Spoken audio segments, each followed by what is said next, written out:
So, let's bring on that hero of heroes, that Sarian sanitizer, that space-age swashbuckler, the man you know and love, Roger Wilco!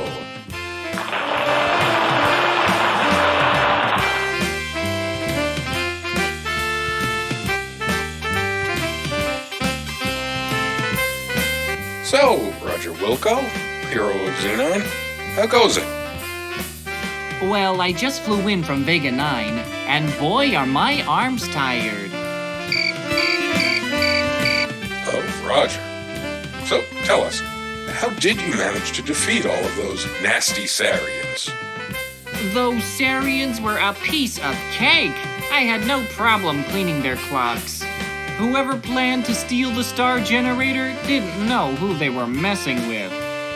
Whoa, that's some pretty tough talk there, eh? What do you think, Paul?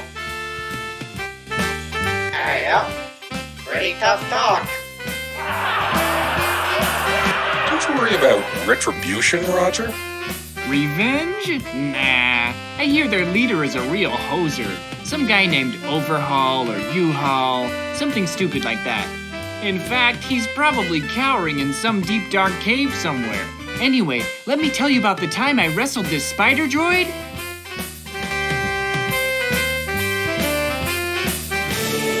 How dare this puny, insignificant life form insult my superior intellect? I'll teach him to make monkeys out of my men. Get me, Wilco. I'll not stand to be made a fool in front of the whole universe. I'll squash him like a Velcron fly. Can we finish watching Letter Droids first, boss? Don't question me, banana breath. I said move. Wilco.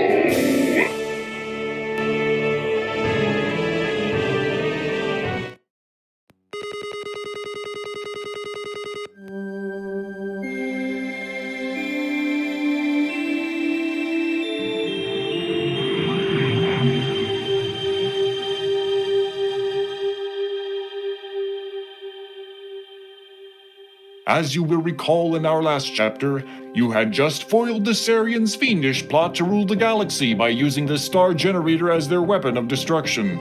You became a hero by saving countless lives and returning the star generator technology into safe hands.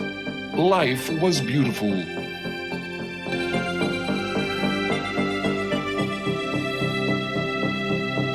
But heroes come and go, and people soon forget. Your celebrated herodom slowly fades, leaving you, once again, a janitor. The promotion to head janitor was no consolation, especially since you are the only member of the janitorial staff, nor was the transfer to Orbital Station 4. Sweating like a pork beast in a pressure suit while relocating space debris in zero gravity just wasn't your idea of a good time. Life sucks. Again.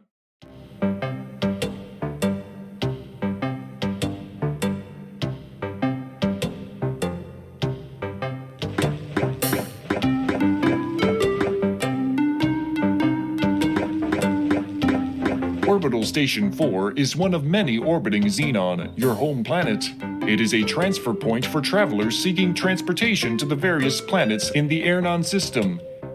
As we begin this chapter of our story, we find you, Roger Wilco, ace janitor, doing what you do best.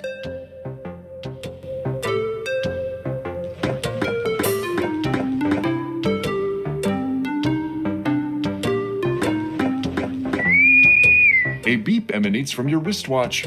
You release your grip on the broom. The broom floats away, never to be used again. That makes the third one this week. Wait till your boss finds out. Please enter.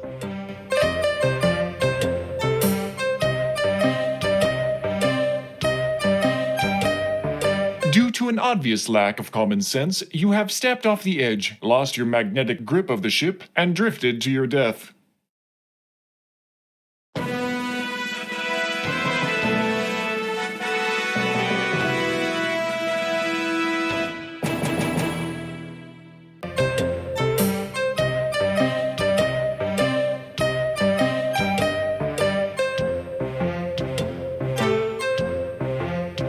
It's your trusty iWatch.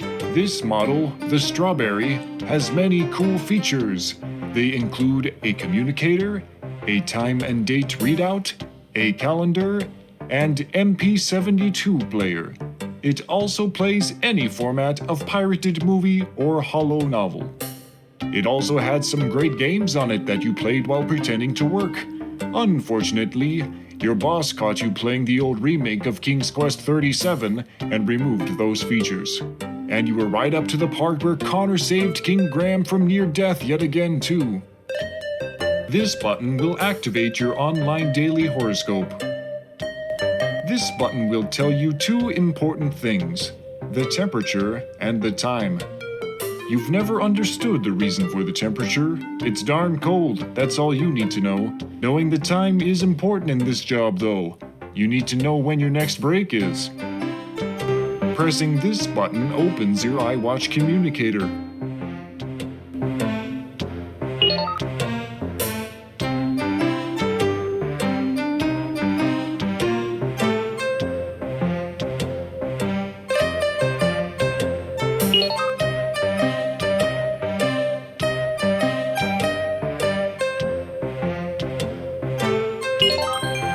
Wilco, get in here, on the double. You've got a mess to clean up in the shuttle which just returned. One of the passengers got space sick on the way down. Besides, you should have been done out there an hour ago. Get a move on. With that, the image disappears.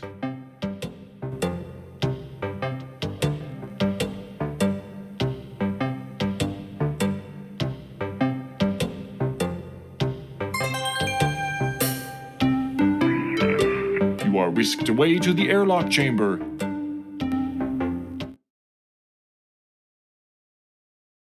Stand by for decontamination.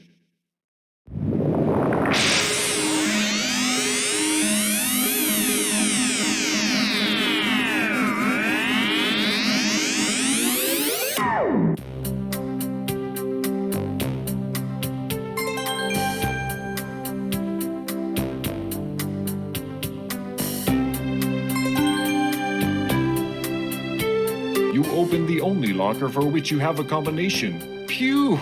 Putrid waves of stench waft forth. You can't recall the last cleaning it received. You bravely peer into the locker to find a Kubik's Rube puzzle and your athletic supporter, which you take.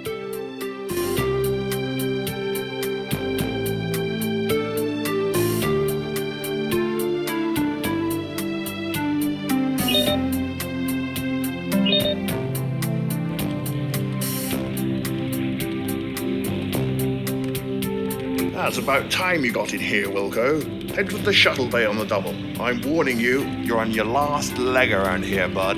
One more screw up, and you're history. Bob, send Roger here directly to the shuttle bay and nowhere else until the job is completed. Do you hear that, Wilco? No napping in closets.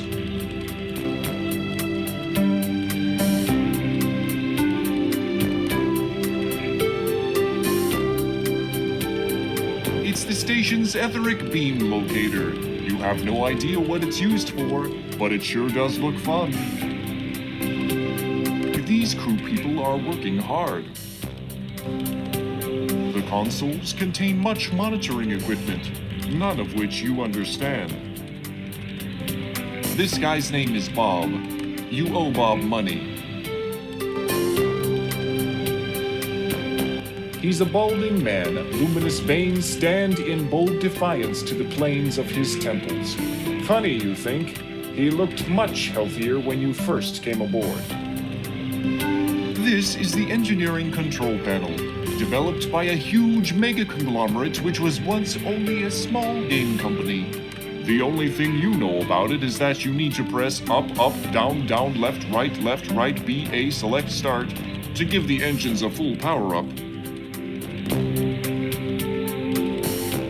This is the pneumatically powered Artificial Labor Master, or PAL. It is used on all space vessels since studies revealed that the most common activity for ship crews to do, more than maintenance tasks, computer work, and organizational work combined, is pass gas. There's no need. The PAL is guaranteed for 2001 Space Odysseys before requiring maintenance. You hate talking to this computer. Not only does it assume you are gay and keep asking, "Who are you doing, Dave?" But it also refuses to acknowledge that if you were gay, you're suave enough to land a better gay guy than Dave from IA Programming. It smells like 3-day-old farts. Please, no tongue.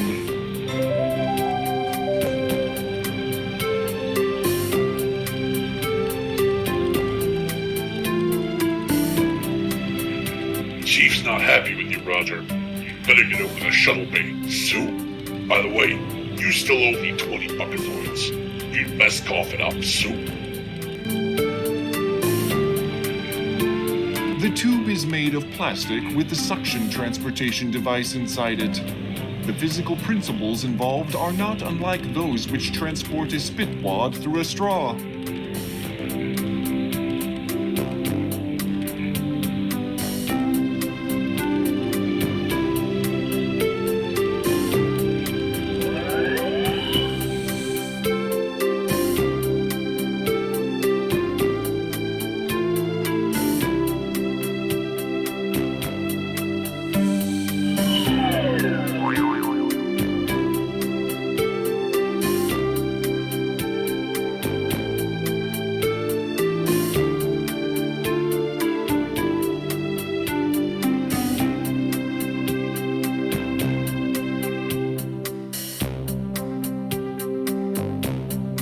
The illustrations have captions underneath them. Flipping off the sign won't help you. Good idea, though. Does a sign speak in sign language? You'd best keep your nose out of this one. You smudge up the top of the sign so that it reads, "It asti enema as." These stripes were painted here after the last accident in this area. This panel controls the door, the fuel pump, and the ship maintenance diagnostics, while the readout gives you feedback on what you're doing. This panel controls the door, the fuel.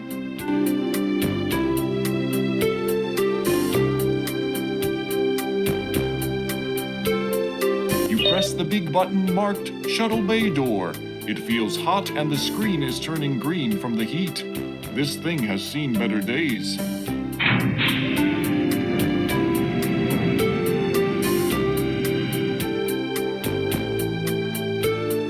The rocket nozzles on the back of the shuttle clearly show the wear of many flights. This ramp leads into the underbelly of the shuttle. Nothing special about the hose, it merely provides a means of routing fuel from the refueler to the vessel. That's not a good idea. Being as unskilled as you are, you would probably cause some sort of fiery catastrophe. Leave it alone. It's automatic anyway. Besides, if you can't be trusted with a broom, highly volatile liquids are definitely out of the question. The refueling hose has nothing to say to you. The ship has nothing to crow about. The ramp doesn't seem to be properly inclined to talk to you. You did not just use that pun. The latest in biofuels, this blend of lemon, soda, and tribble blood is the ultimate renewable fuel. Despite the contents of it, it smells like caramel. Let's not whiff the noxious exhaust of the ship's propulsion system. It smells of unpleasant bodily odor emanating from the hatch. Tastes like metal. What did you expect? You don't want to burn your tongue, do you? They used to put something in the dangerous fuel to make it smell and taste awful, so that employees would be wary of it.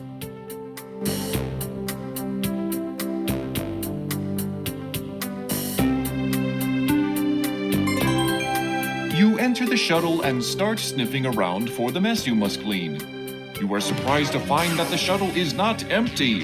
There are two extremely ugly suckers walking toward you. Hey, what the? Your favorite expletive here.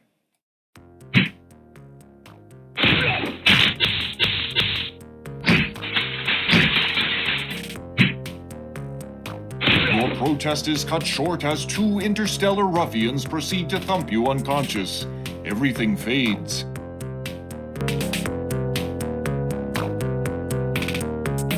Time passes. More time passes. A strange dream turns into the realization that you are being shaken and talked to by a voice unfamiliar to you. A dull ache triggers a distant memory of a scuffle in which you were the focal point. Upon awakening from your forced rest, it becomes quite apparent that you aren't in Kansas, Xenon anymore. You find that you are being held upright and under physical restraint from both sides by, you guess, the galactic goons you met on the shuttle. As you try to struggle free, you notice that your hands are tied behind your back. As your eyes dial into focus, you make out an oddly disfigured being seated before you.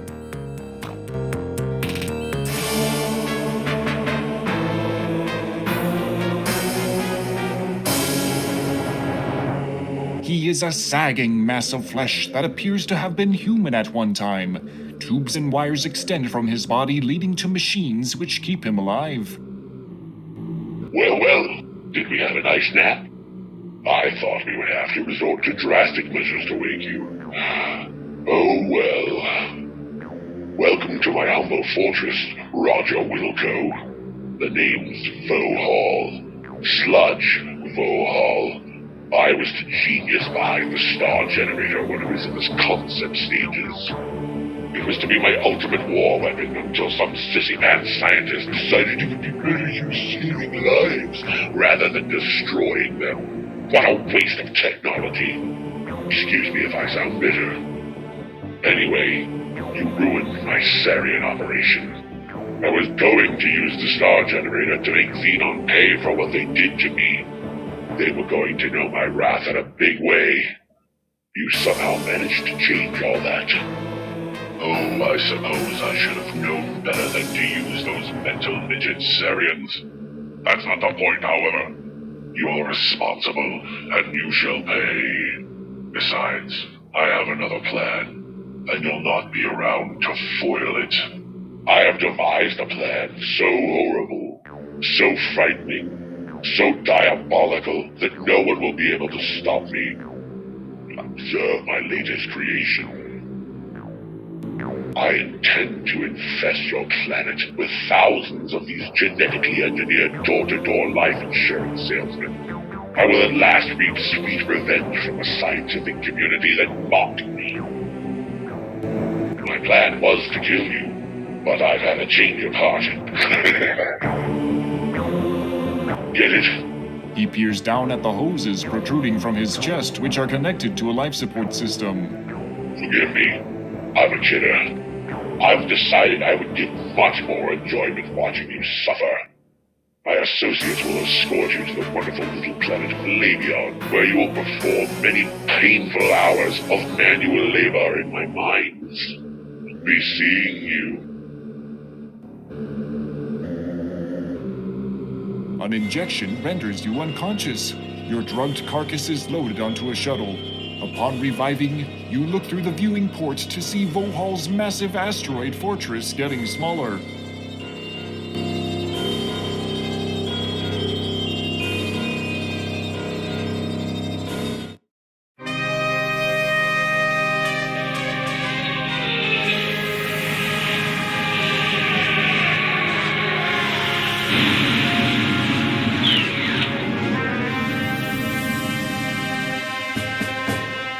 After touching down on a giant landing platform, you are ushered to a hovercraft waiting to transport you to the mining site. Utter despair sets in.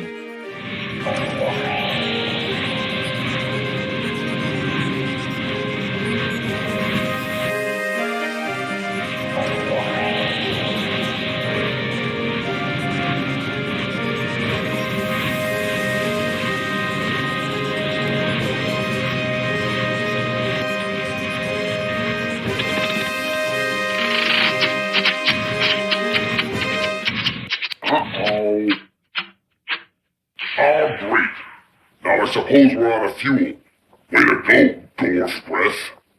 Don't blame me. It was your turn to fill up. You're always forgetting to do it. Wait till the master finds out. You're in big trouble. Hey, don't talk to me that way, you slime bucket. I filled it last time, dipshit. The argument between the two guards is cut short as gravity reasserts itself.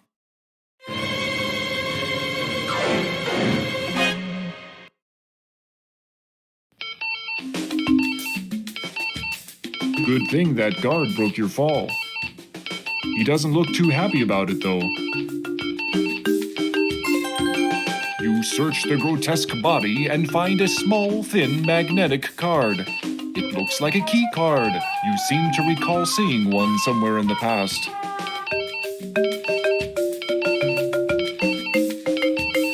You carefully remove the piece of unstable ordnance and pocket it.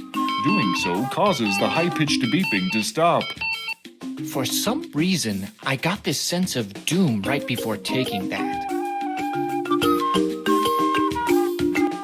What was that? The sounds of escaping gases are the only audible offerings from these two.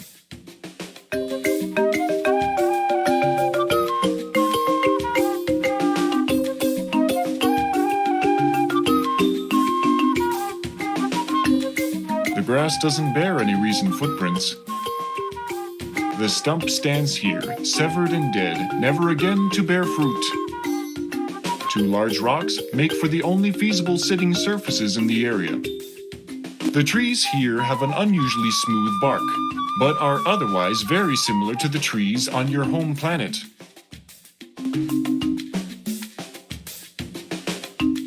Ah! You fall to the bottom of a concealed pit. You might have survived the fall had you not come into contact with the several 30-centimeter long spikes planted vertically along the bottom of the pit.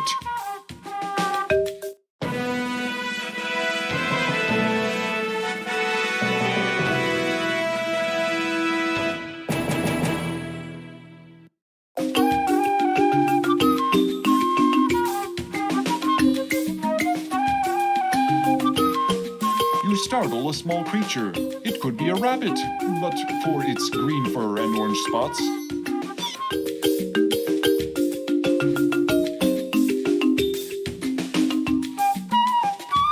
Aside from their enormous size, they appear to be your average garden variety mushrooms. It's a good listener, and that's about it. The mushrooms smell like fungus. You can't eat these mushrooms, Roger. Ambitious, aren't we? These things are heavy and well-rooted and would, most likely, tear you a new one.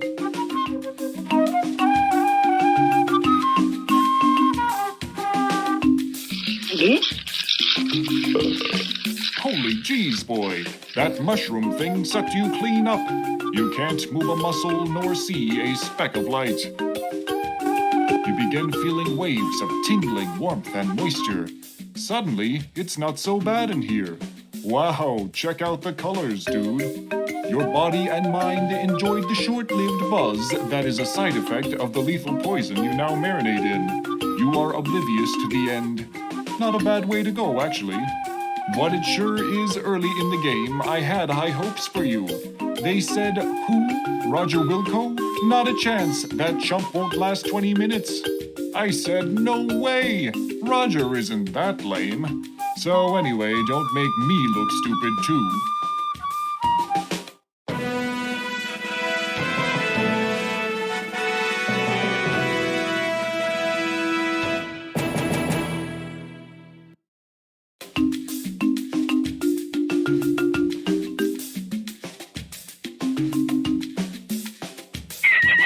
The startled bunny has fallen into the formerly concealed pit. You reach into the deep dark hole and pull out the bunny. How the hell did you do that? That hole is obviously longer than your arm. I guess realism isn't a concern here in the future.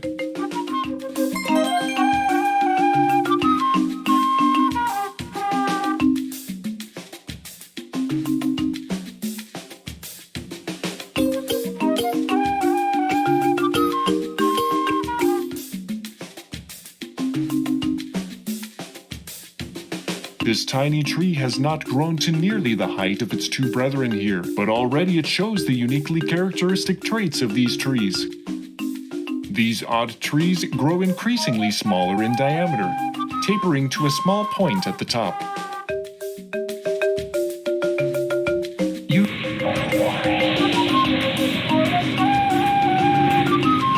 Sniffing glue is bad for your health. Nothing to smell here, Roger. You go to lick it, and your tongue almost gets stuck. It's like some kind of adhesive, a powerful adhesive considering how stubbornly it held your tongue.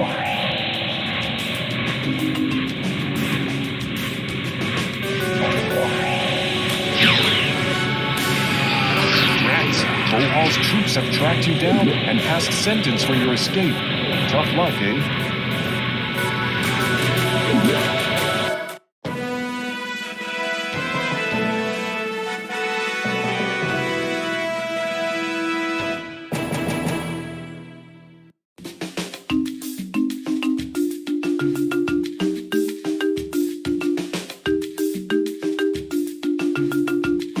This is uncool. It looks like you've adhered yourself to this tree like a fly to fly paper. And speaking of insects, here comes a swarm now.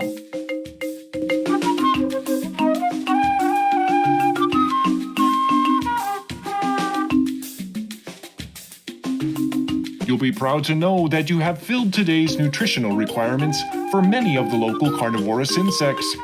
Adventuring is not always pretty.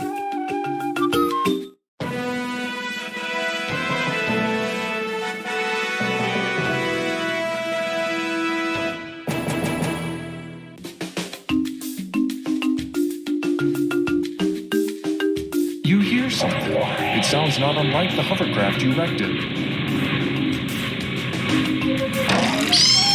Suddenly, from somewhere to the east, you hear a twang, followed by a high-pitched shriek.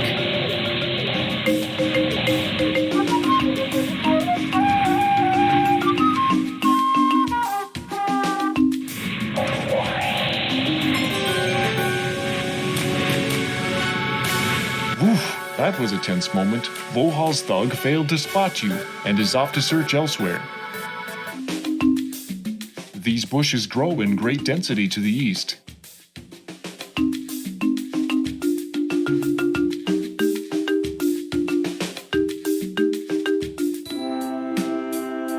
The little creature caught in the snare has thick-looking pinkish skin. He looks to be less than a meter tall. He doesn't seem too thrilled with this predicament. The rope looks brown and long. The little creature caught in the snare. There's nothing interesting on the front of the tree itself. The grass here is wet and tough.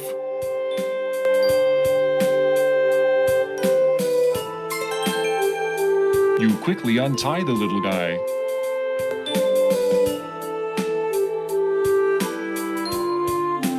Before disappearing through a tiny hole in the brush, the little pink dude gives you a long look.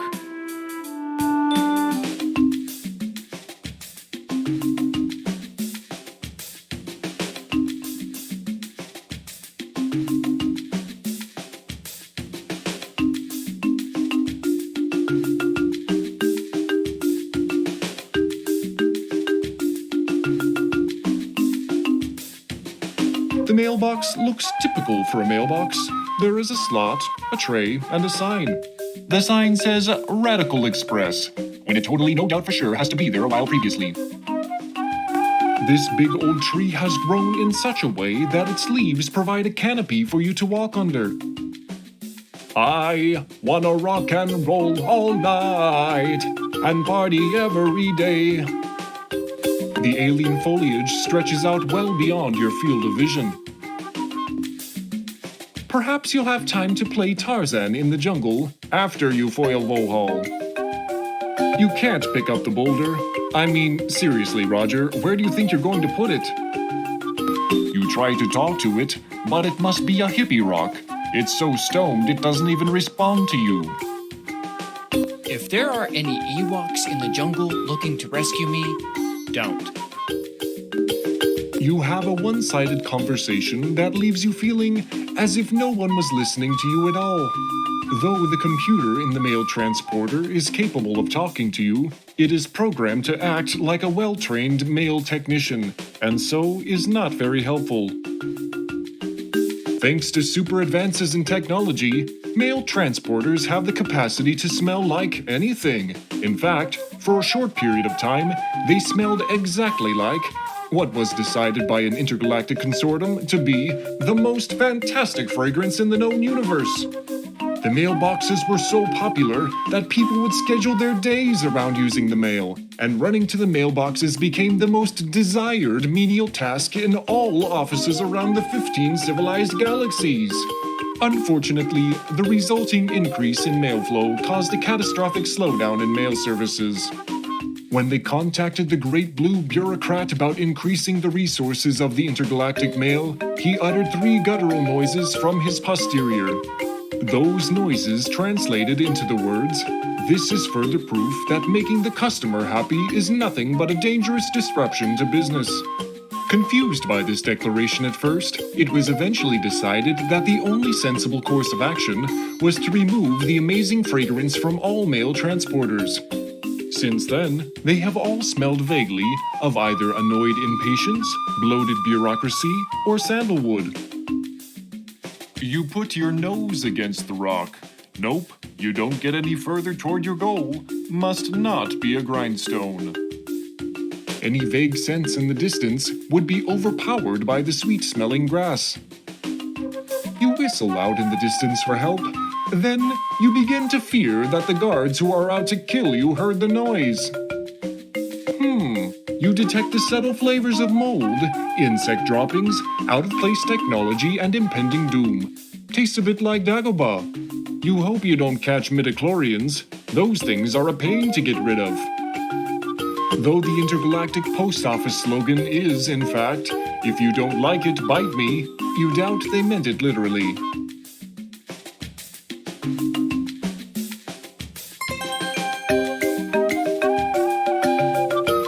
Drop the order form into the box.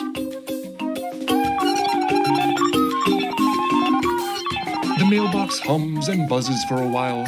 Then an object of some sort drops into the tray at the base of the box. The machine goes silent. The tray, which is actually a small indentation in the lower part of the machine, is currently bearing what looks to be a whistle. You take the whistle. Obviously. The dialect translator is a small device. It is on. This is your athletic supporter. Without close inspection, you notice it to be well used. The Cubic's Rube puzzle has made you look stupid more than usual. It looks like your average keycard. It's the piece of unstable ordnance you recovered from the shuttle wreck. It's the bloody carcass of the adorable bunny-like creature you found. The whistle is usual looking.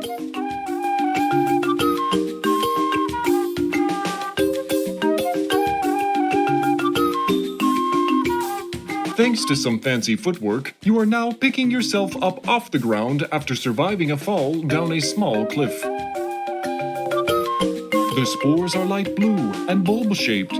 They seem to be loosely attached to the ground. You take possession of one of the spores, being careful not to mistakenly break it open.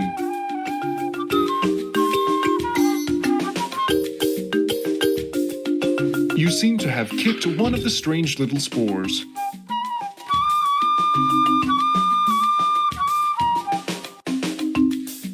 Your kick caused some spores to open and spray a fine powder into the air. As a result, you are paralyzed from head to toe, unable to move a single muscle.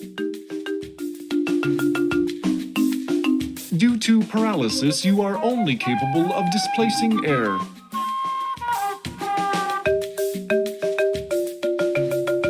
Fortunately, the paralysis wears off and you seem to be back to normal. It makes vibration noises and gurgling sounds, but you don't think it's any form of language. At least, you hope it's not. The smell makes you feel dizzy. Whatever is in these things must be extremely noxious. Do you really want to do that?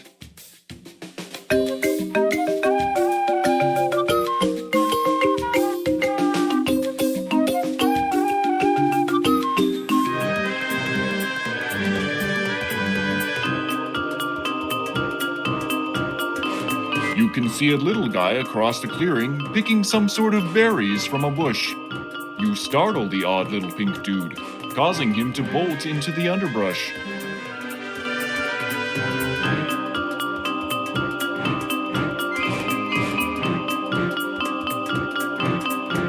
The vines extend from the pulsating plant, almost like they're looking for something. This looks like the brains of the operation. It must not be a sentient plant. It smells earthy. Let's not and say we did.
Good. You've succeeded in establishing contact with one of this planet's life forms. That was unexpected. The thing exploded, taking you on a one-way trip to that great garden in the sky. If only it didn't look like a maze, you'd probably be able to think a bit more outside the box.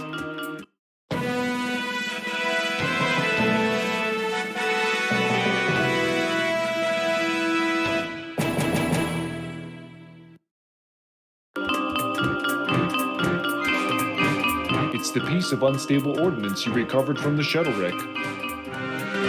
It's the bloody carcass of the adorable bunny-like creature you found.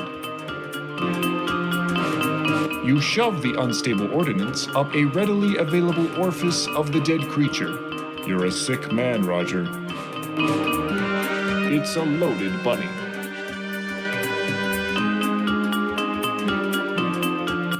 I've seen stupid things. You place the rabbit carcass on the sticky vine plant.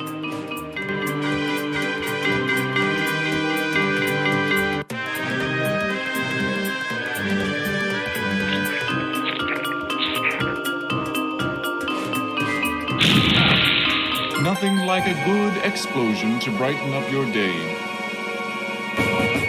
And you thought you'd have to navigate the maze like vines. They look dead now.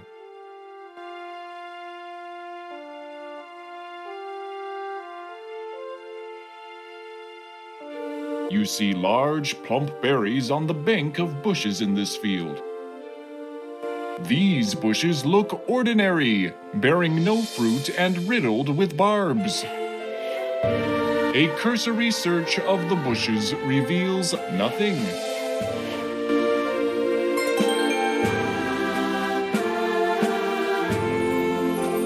You snag some of the odoriferous red berries. Hey, any more pink creatures out there? Want to help me get past this critter? No response. So how come you all are the only bushes with berries?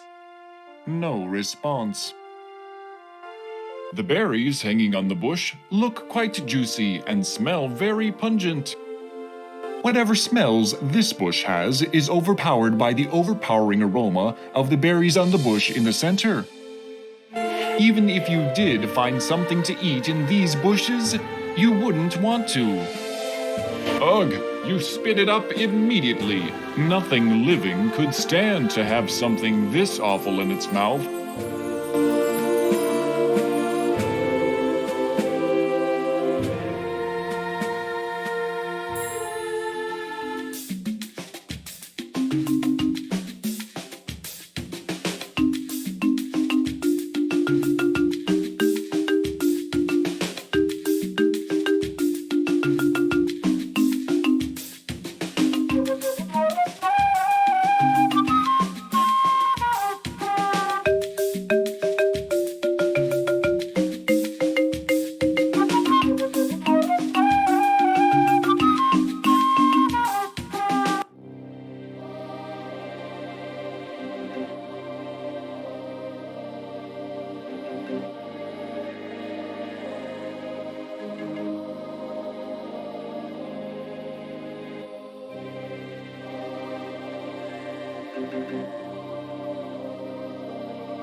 The swamp water is mostly green. It must be reflecting the green of the canopy of leaves overhead. Actually, it's more likely the algae. Those leaves are opaque, so they wouldn't reflect back to the water's surface. Now leave the narrating to me. Just trying to help you out, Mr. Creepy Disembodied Voice that comments on everything I do. The trees here are slick and mossy. There's no creatures visible in the water to talk to. Try going for a swim, maybe some will show up. You talk to it, but the conversation dies down quickly. It smells like 3 different components. You can't quite place them. How to describe the smell of trees marinating in swamp water? Ah, I've got it. It smells like trees marinating in swamp water. You take a deep, hearty gulp of the highly questionable water. No, I don't. Move along, Roger. Nothing to taste here.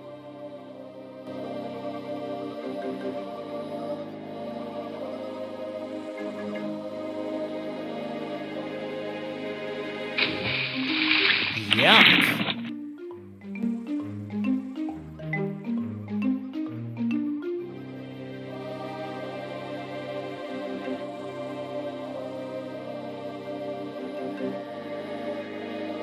The swamp monster attacks you with its slimy tentacles. You struggle in vain to free yourself.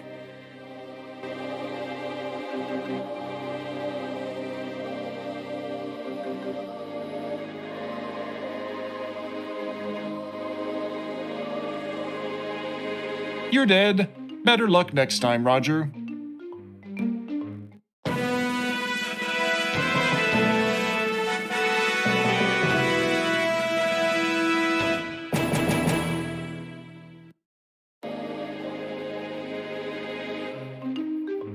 The strange red berries pack a very pungent aroma.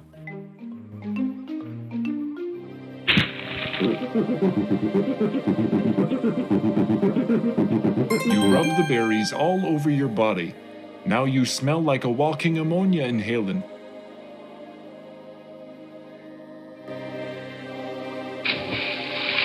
Yuck.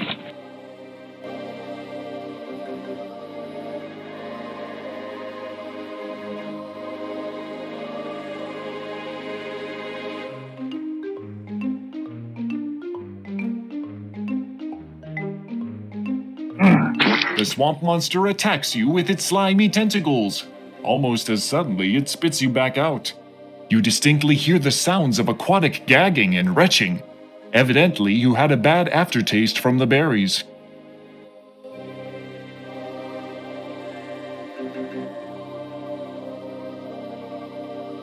You have stepped into a deeper area of the swamp. You are forced to swim.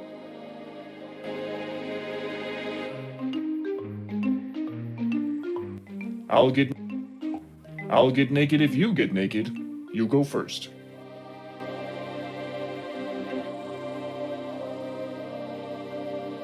You take a deep breath, filling your lungs to near bursting, and head for the depths below.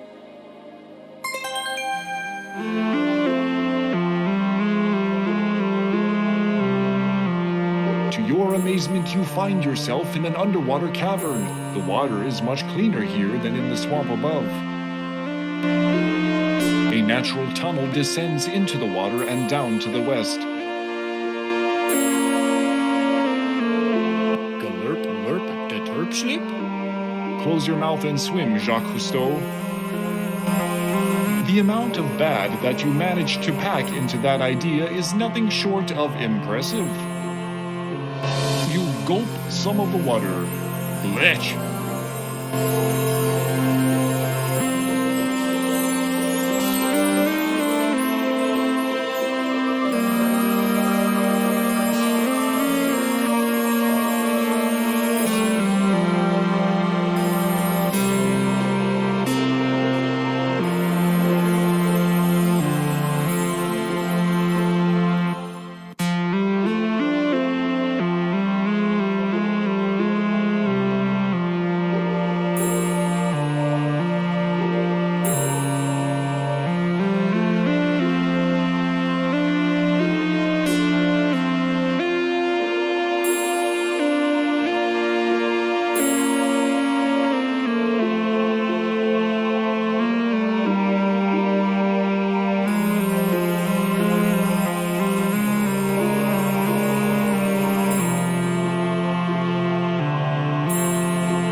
Go on. You do not have enough oxygen in your lungs. You panic.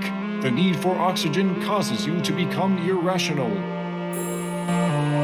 Your desire for air causes you to inhale large quantities of water, which results in suffocation.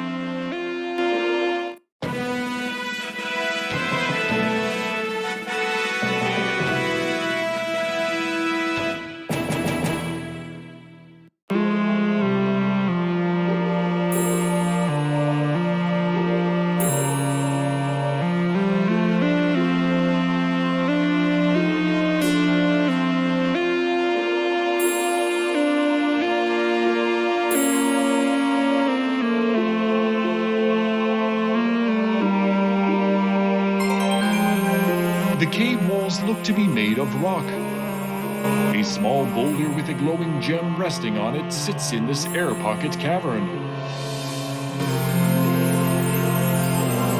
The lichen clinging to the cave walls are probably too intelligent for you to keep up with in conversation. You consider asking it if it's actually some alien rock creature that wants to follow you around and kick alien butt for you.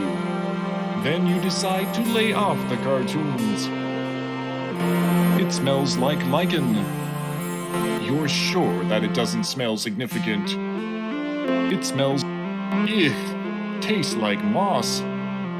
That's a pill you just can't swallow.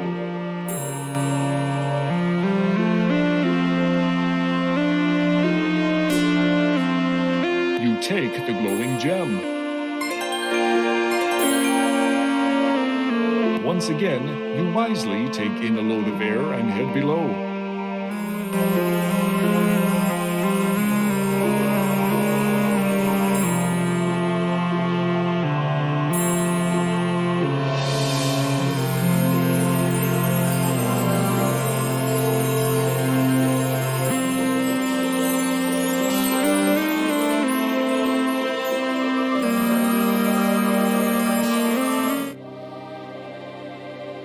You have gotten out of the deep spot and are back on your soggy feet.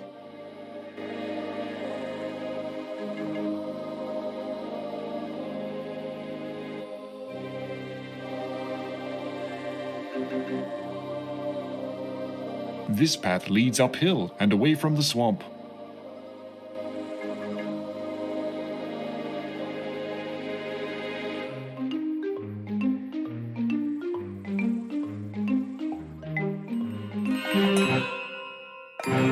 This stump, rotted and bug-infested, is the final monument to a once strong tree. The fissure appears to be very deep, with sheer sides.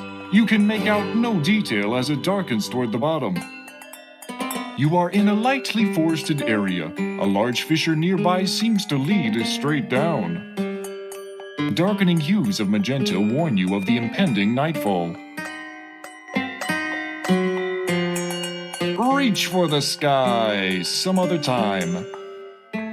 The grass here resists your hand more than one would expect, seeming to break if you apply enough pressure. However, if you watch it long enough, you notice the grass slowly begin to straighten again. The grass here smells sickly sweet. This may look like a normal forest, but small details like this remind you that it is, in fact, quite alien. It smells rather normal for an alien jungle, though there is a hint of sweetness in the air. The late afternoon air tastes crisp.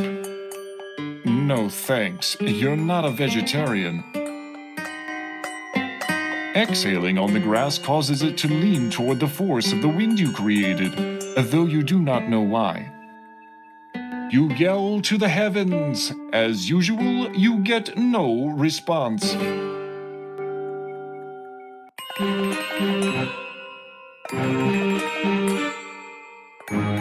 This tree is dead, and seems to be free of the slick secretions as some of the others generate. You begin to shimmy your way up the snag. Oof! Holy log jams, Batman, you almost bit the big one!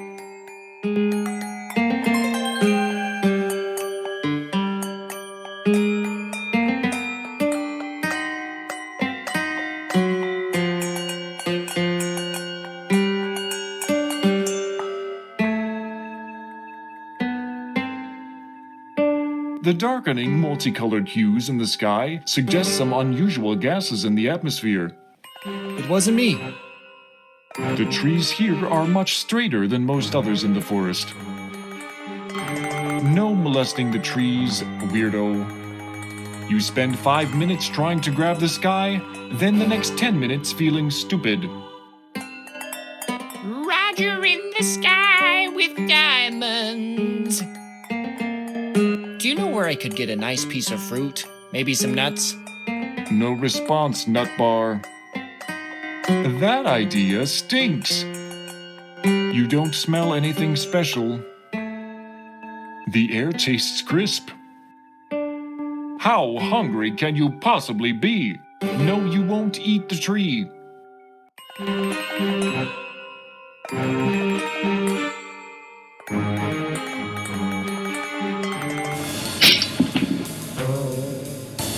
Yikes, you have been snared. Suspended above the ground, you are unable to move freely.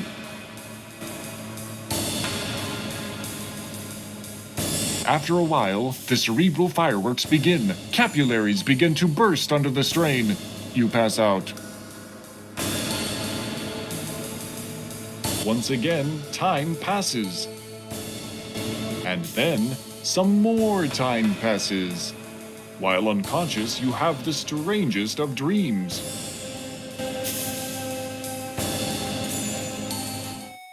You hallucinate that your name is Larry. You are wearing something known as a leisure suit, apparently made of fully synthetic materials and proven to generate large amounts of static electricity.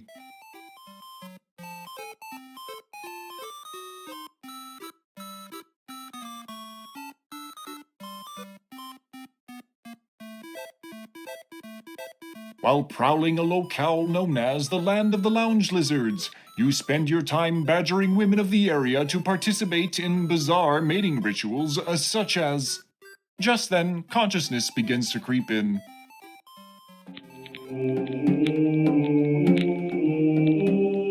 Your head begins to clear and you realize that you have been imprisoned. Your captor appears to be that large oaf sitting near the fire.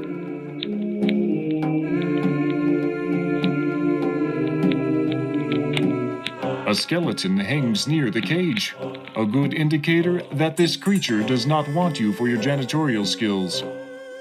Apparently, this was breakfast, and that must make the skeletal chap nearby brunch.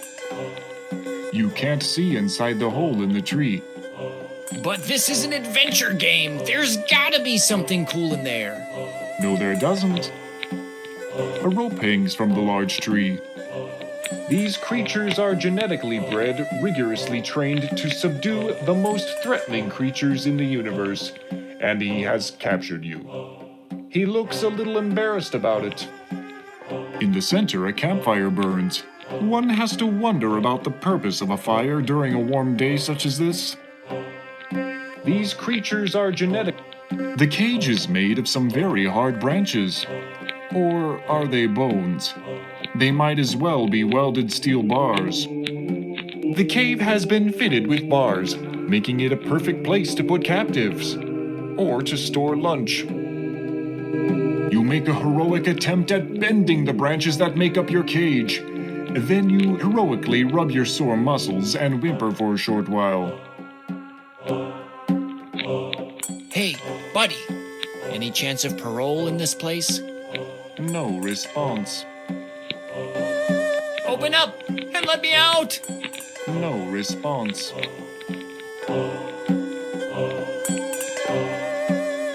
The hunter stands and takes a long look in your direction. His face, though strange in its own right, bears an expression one might see on a freak show patron. You thumb your nose at the bars as a way to stick it to the institution. You just keep getting creepier. From the looks of that fire, he plans to go the other way around. You briefly consider running your tongue up the inside of the cave wall. Then you remember all those times you've died from doing stupid things like that. I've died before? Well, Roger, there's 6 games in the series, a remake, a handful of fan games, and this brilliant Infamous Adventures remake. So yeah, you've died a few times. Oh. How about we never speak of this again? It's a deal, unless the player clicks this interaction again.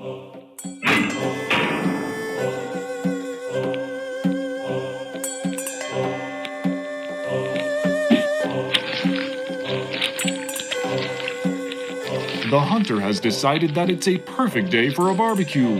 As he slowly turns you over the fire, you begin to turn a beautiful golden brown. Death follows at an agonizingly long distance.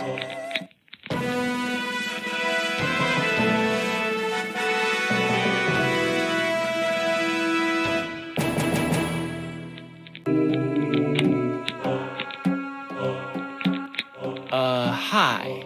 My name's Roger. Roger Wilco.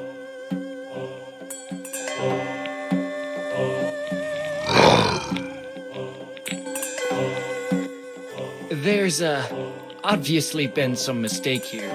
Can you let me out of this cage?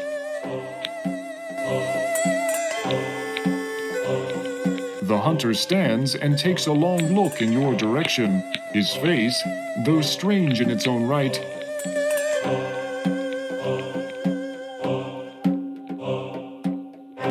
this is one of the unopened spores.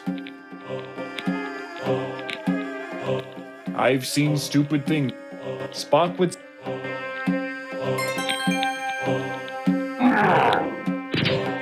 Upon impact with the ground, the spore opens and spews its dust into the air. The hunter falls to the ground, paralyzed. You reach through the bars and take possession of the key. This key looks to be made rather crudely. You slip the key into the lock and give it a turn. The lock snaps open.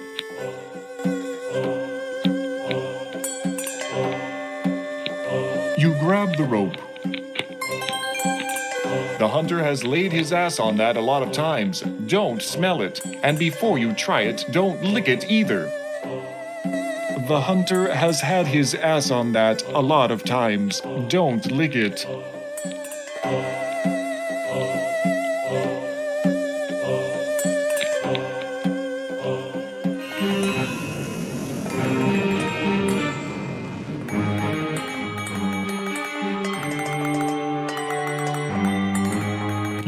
the edge of a forest. The boundary is a sheer cliff at the east side of the area. In the distance, you see a landing platform, possibly the one which welcomed you to this strange, lush world. The sky looms down upon you with its deep, foreboding colors. Whether these multicolored phenomena are simply a uniqueness of the atmosphere or the warning sign of an oncoming alien storm, it's unsettling either way. A dense forest separates you from the shuttle platform. It would seem that you're not quite home free yet. This tree marks a trail that leads south through the underbrush to the hunter's hideaway. A complex crimson symbol has been drawn into the wood. I don't see a symbol there. It's drawn in hunter code. You wouldn't be able to recognize it unless you're a hunter. Well, a hunter, or an inexplicably semi-omniscient narrator. The tree does not feel unusual. The sky is to you physically, as it always has been figuratively, well out of your reach. Hey, tree! I hope you realize that by marking the alien's path, you are an alien collaborator. When justice comes, you will not be spared. The symbol on the tree smells of blood. Indications suggest that the red marking the hunter used was not paint. Let's not give it a taste test. I'm not that hungry. It's not for licking. It's more for holding in the planet's gases. There is a smell of blood in the air.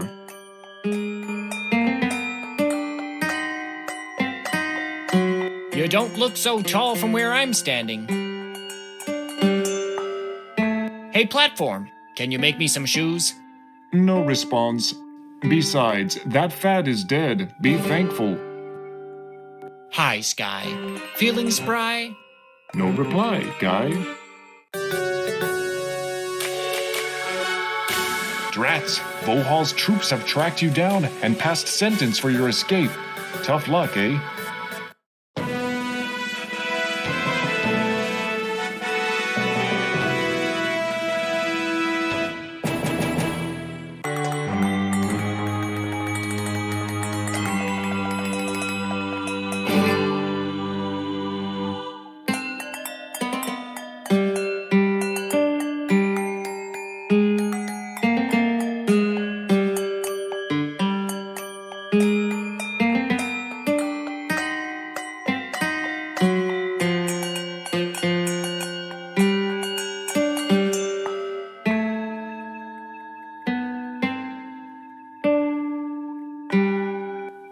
It's a relatively short rope made from rough hemp.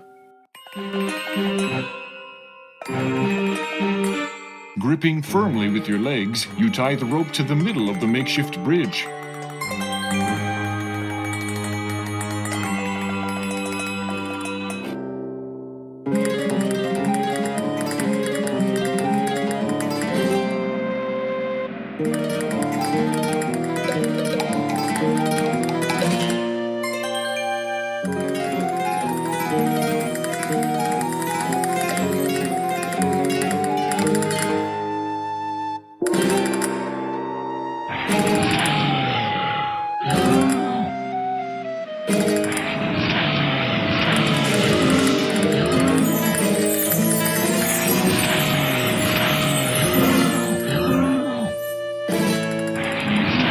Is lost. You gave the guy one chance too many, and he seized the opportunity.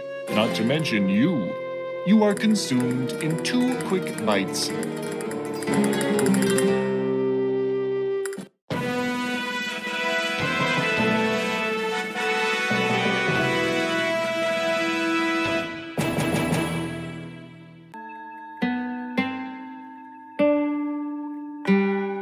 Gripping firmly with your legs, you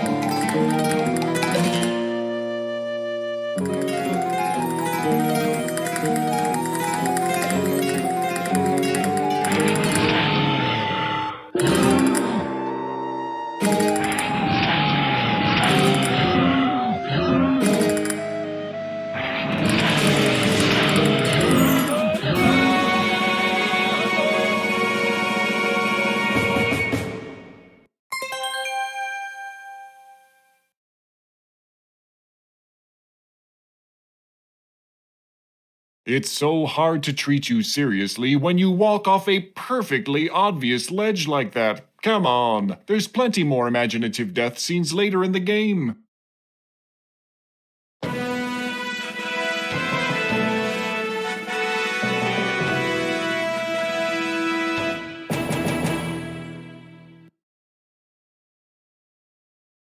There is a mammoth member of the local fauna to the right.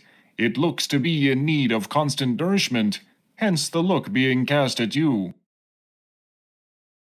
He's just way too far away to be poking him, Roger.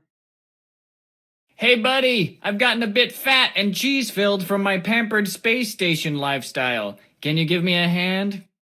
The only response from it is a stomach growl. Not even if you paid me. You look hungry, buddy. Huh? The monster looks annoyed. Maybe it can understand you. Yet more rocks, although this time there's a cave as well. That should be fun.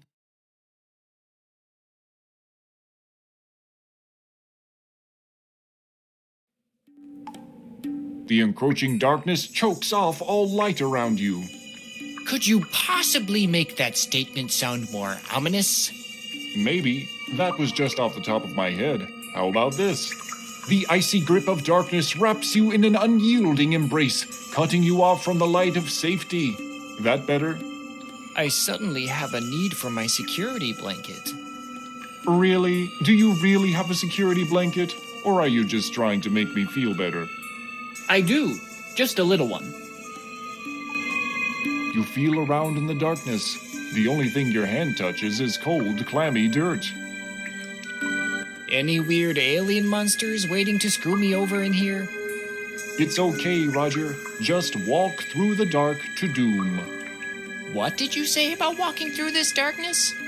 I said, just walk true, embark through gloom. This darkness holds a dank, earthy aroma. Great taste. Less lighting.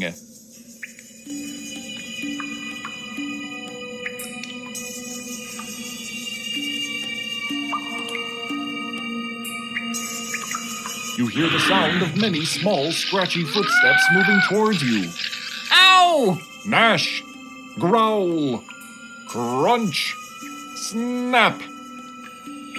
You have just been felled by a killer cave beaver. You now know the meaning of excruciating when used in reference to level of pain.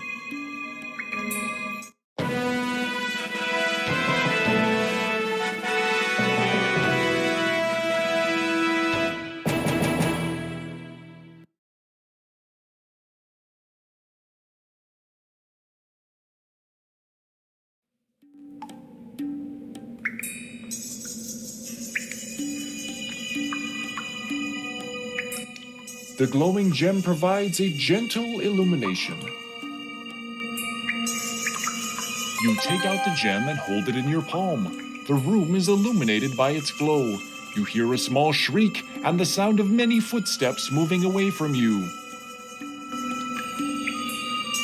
The caves seem to glow with the light of the gem you're holding.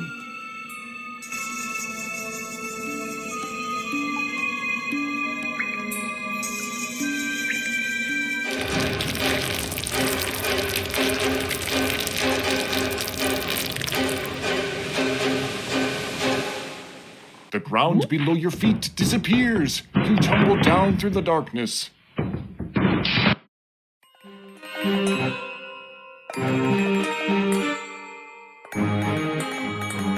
That was a rather spectacular entrance. All systems seem to be intact, though.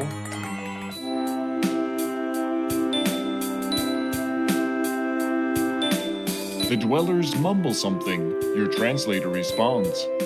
Follow us, Beanpole.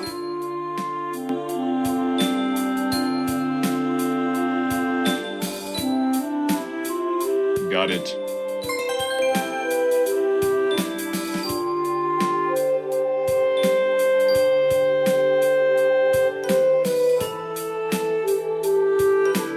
Welcome to our canyon.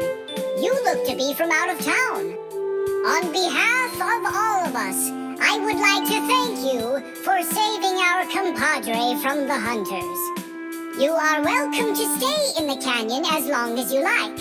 When you are ready to leave, simply say the word and my assistants will show you the only way out for a being of your size. When you leave, however, we must seal the exit behind you for our own protection. Goodbye, and good luck. The small pink dude is standing by the large rock. It's a big rock! One large, uniquely shaped rock provides cover from the elements. The other rocks look pretty average. The grass that cushioned your fall when you first arrived here dies off into a sandy circle. Towering canyon walls loom high above this area, creating a natural safe haven for these creatures. The earth here looks soft. You run your fingers through the dirt. When that doesn't do anything interesting, you make a little smiley face in it. You spend some time pushing smaller rocks around. Then you get tired and stop. You reach out your hand and attempt to use the force in an attempt to build the braided grass rope that extends to the top of the canyon walls and secure your escape. Unfortunately, all you know of the force involves costume play, and you don't have your Yoda ears handy. You can't climb it, it's far too sheer. Hey, can you walls help me out of here? I cannot believe I'm stuck with you for this whole adventure game. Anyone got any juicy dirt to share? No response. Flintstones. Where are the Flintstones? No response. I'm gonna kick your grass. Roger, there's no kick interaction on the mouse interface. They can type it. A wrong version. It smells very sweet, enough to make it seem unappetizing. Though you never really considered grass appetizing as it is, so it's all par for the course. You stick 2 small rocks up your nose. You didn't really think this course of action through, did ya? You take them back out and drop them. It smells like the feet of those pink creatures, pungent and nasty. You pick your nose and stick the resulting polymucosaccharides onto the palms of your hands, and in true Spider-Man fashion, you attempt to climb the canyon walls. You promptly fall on your back and your hands stick to your face. This was easily the grossest idea you've had. In the past 10 minutes, you spend some time cleaning yourself up. Lilac. Hell smells like a small pink dude. Let's not, okay? Little known fact, rocks were also known as distended stomach pills, as a crazy sales gimmick. After a few fatalities, the people realized that it meant pills that cause distended stomachs. The survivors had a half-hearted chuckle, then the fad petered out. You taste the rock. You're on a strict hell no diet. When you want to eat something that could make you die, you just say hell no. I understand wanting to kiss up, but it's not like trying to get a promotion. It won't help in this situation. The grass here is dry enough to pluck, so you do so and grip the blade of grass in your teeth. It tastes like a sugarless sweetener, but 50 times more powerful, and it's not long before you decide to spit it out. Now, what was that word? Gameplay note. You'll need to type the password into the translator. Enter will close the translator.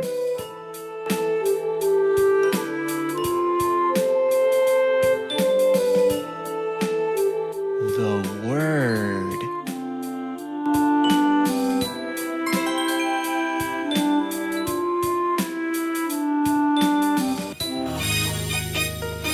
You realize that the little pink dudes weren't kidding around. It's very dark and cramped in here.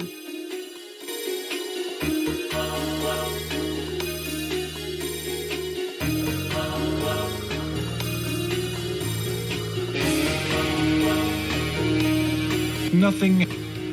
Showing some thought far beyond your normal mental prowess, you put the glowing gem into your mouth. Ah, better. Not a great deal better, but better. Good thing you found that gem. Not only does it light your way, but it should come in handy in a later game.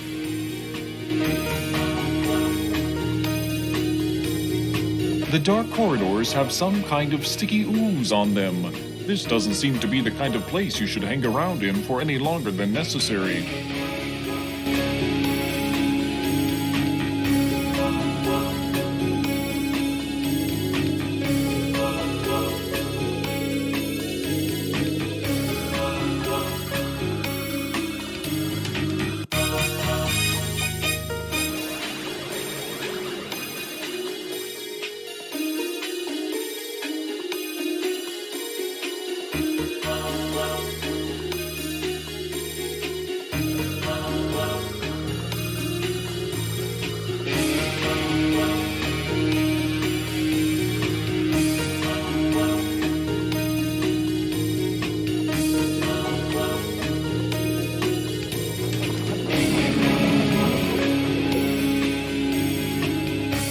Oh my! Now you know why they wanted to close the hole behind you. You have become the unwilling victim of the dreaded cave squid. Tough luck.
You have an opportunity to stand and spare your tender knees. The crystal clear water gives off a gentle glow. In abundance, it is able to light the room. You take the glowing gem from between your aching jaws. You notice it is overly moist as you slip it into your pocket. Beautiful subterranean waterfalls and cascades drop before you. The luminous liquid churns at the base before flowing downstream. Beautiful subterranean water. The water is clear except for a very slight cloudiness. It appears to be luminous. In fact, the water's soft glow seems to be providing the light here. You splash about for a while, then you stop. There is no place to get a handhold. Please stop glowing. Seriously, you're freaking me out over here. No response. So, think I'll turn into a radioactive zombie if I swim around in you for a while? You'd probably say far fewer stupid things if you did. Also, no response. It doesn't smell like anything, actually. It certainly looks rather deadly to consume, however. It smells all right, which is surprising considering the fact that the water dripping down it is lighting the cavern with its glow. The words potentially radioactive come to mind. Lick the rocks covered with glowing water? You'd rather not. Oh yeah, let's do that. The glowing water looks radioactilicious.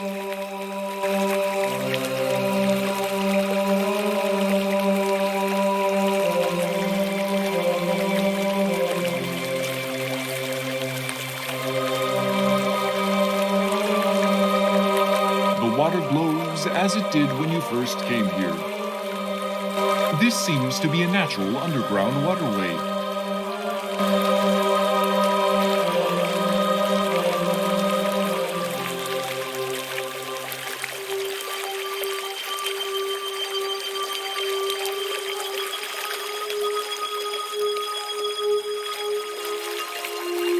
It's an ominous purple light whose source seems to originate from the pit of doom over there.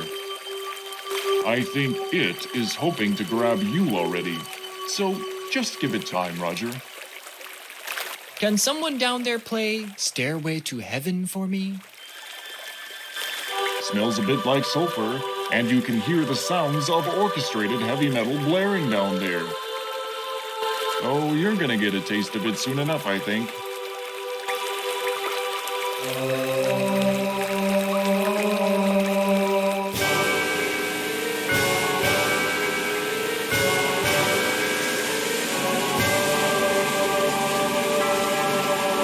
Splat!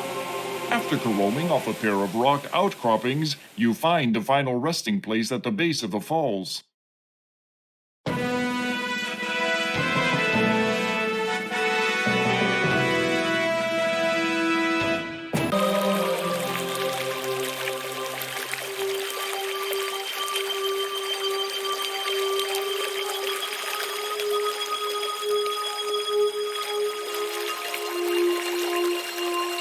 As you enter another of the mysterious subterranean chambers, you realize that the water is now racing toward a giant whirlpool in the middle of the area. You are caught in the strong current, powerless to alter your course.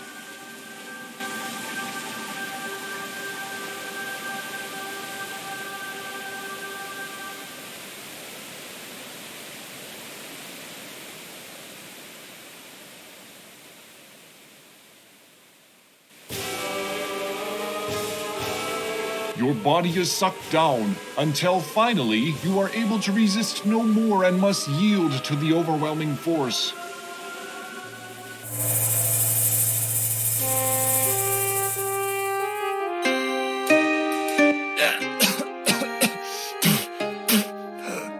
Geez, that was quite a trip. Peering around, you find yourself back in the open again. Other rocks in view include some large, square boulders. They are unusual looking, but not significant. This is an intestinal distress goyle. They're like gargoyles, except they go through a lot more Pepto-Bismol. Whoa! Yeah, I'm not gonna be lifting those until the planet eases up on gravity a bit. The gargoyle is out of your reach. You let the water smack into your hand, causing a rather refreshing pattern of sound. Hey, let's do something different. How about you start going up for a while? No change in direction. Darn. Dude, total party foul. No response. Sup, brah? Looking pretty cubular. Cubular is not a word, and you're not a surfer. Smells a bit like Rubik's. Falling water smells a lot like regular water. It just tickles your nose more. You can't decide whether it smells like pure water or whether it doesn't smell like anything. You get under the gargoyle and start chugging the water vomiting from its mouth. There was one time at a frat party, but then it was in a glass and had a cherry on it. You try to eat the cube-like rock, now your teeth hurt. The water tastes clean. If it's in some way poisonous, you probably won't know until you move a few rooms away and get an obnoxious death statement.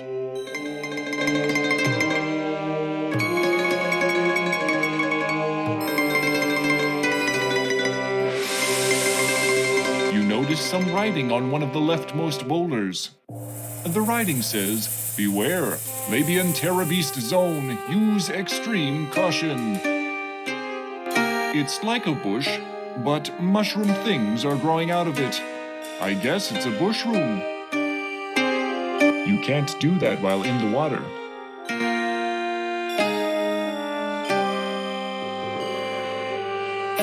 You decide to pick the bushroom, thinking that, since it's a useless item, it must be important.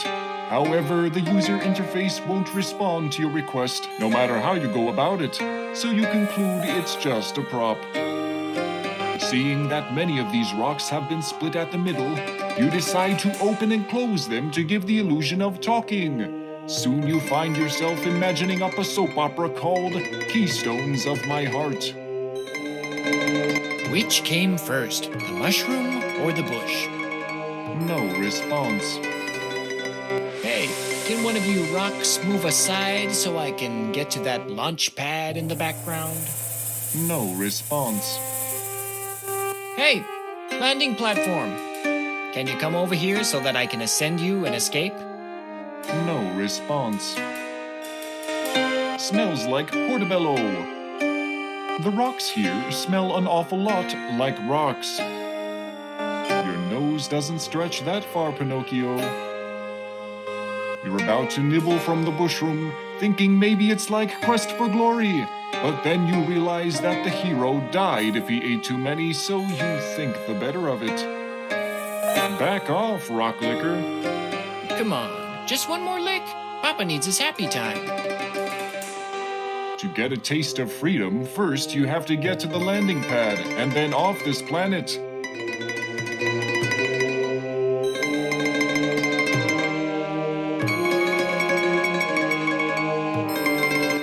The whistle is usual looking.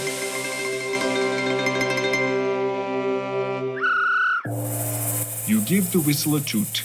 It makes an odd sound. You hear an incredible whirring and grinding sound coming from the north.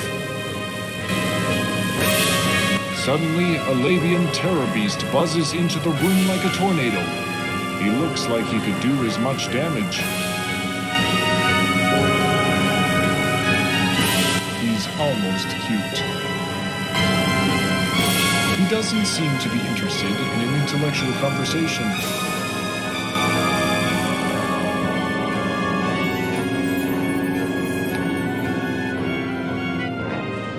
Well, ain't that a hoot? The guy reduced you to a multicolored mound of coleslaw-like matter. Better than a Murpho Slice-O-Matic. You are dead, however.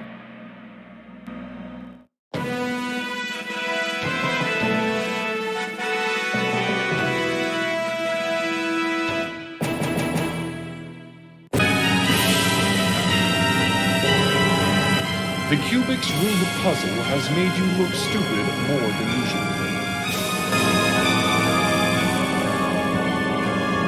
You chuck the Cubic's Rube puzzle over to the beast.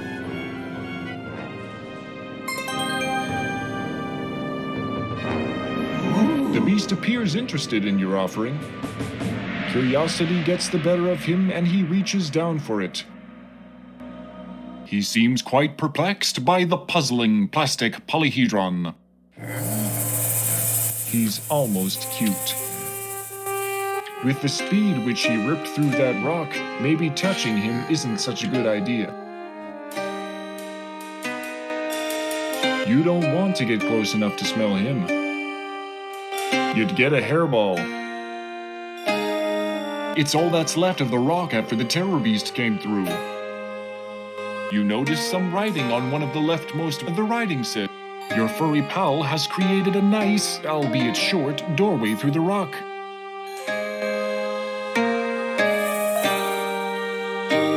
You pick up a small rock generated during the terror beast's grand entrance. Hello? There aren't any more of those Labian terror beasts over there, are there? No response.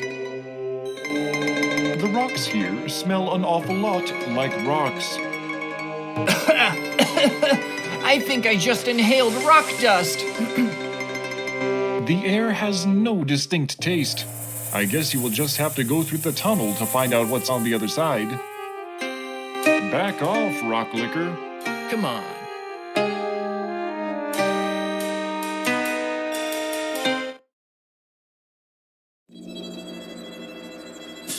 The guard is hard at work patrolling the base of his tower.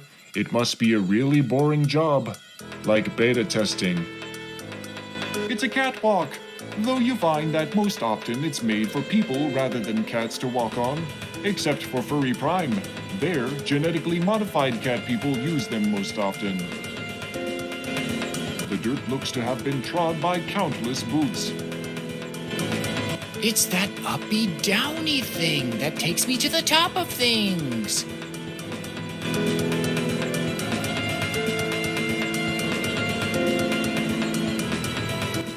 It looks like an ordinary stone.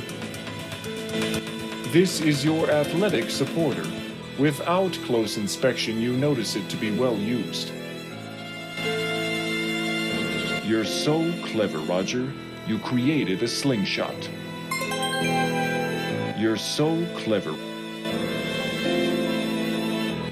I've seen stupid things. That does not... It doesn't work. Hey, don't look at me. If it were up to me, you'd be able to fart a rainbow that takes you to the end of the game, so I could get out of here. But no, we're all stuck here to the bitter end. At least you can turn this off when you get sick of Roger. The guard seems to have heard a sound and moves to get a better look.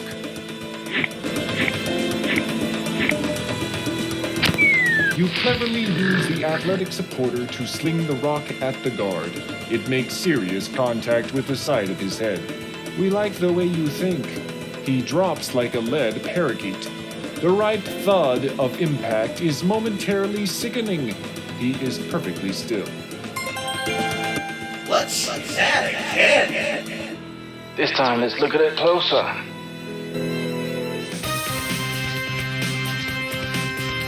Hold it there. I want to see the rocket hit the guard. Let's do it then, in super slow-mo.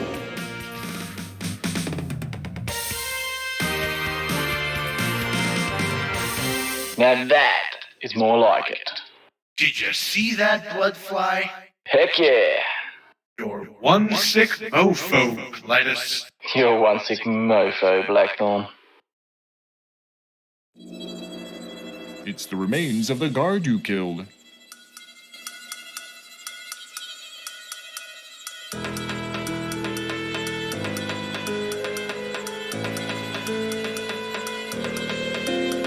That's not necessary. There is nothing important under him. Whatever, what he said. You need to get closer.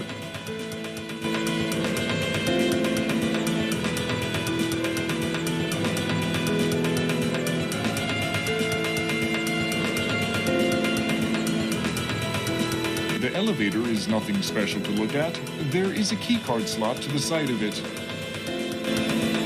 It's that up.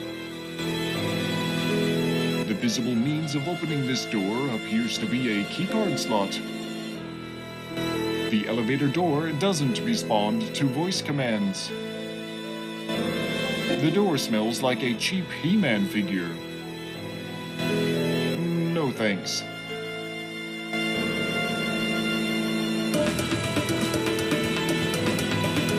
You slide the keycard into the slot, then remove it.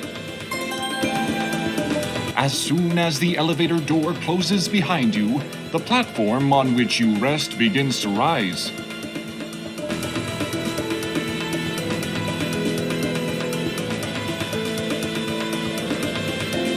The shuttle is your ticket to somewhere else, just what you need to get off this planet.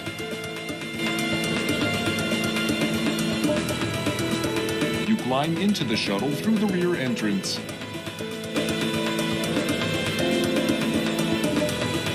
It's the view screen. Looking out of it will show you stuff that's outside. It's you, Roger Wilco. Aside from the door you entered, the rear of the shuttle is uninteresting. Everything looks automatic. The panel is loaded with clusters of system status indicators. There is a power button, an attitude dial, and an ascent thruster button.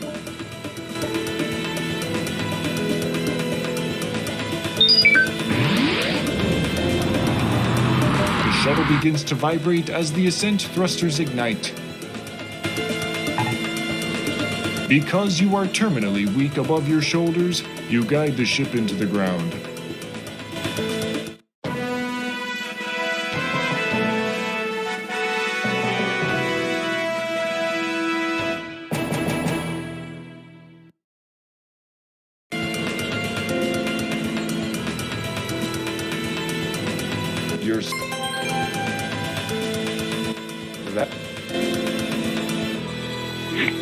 The guard seems to... You cleverly... This... Hold it. What?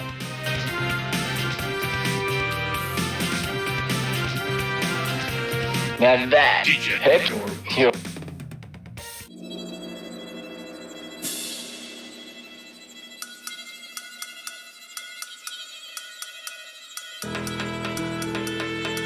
You slide the key. As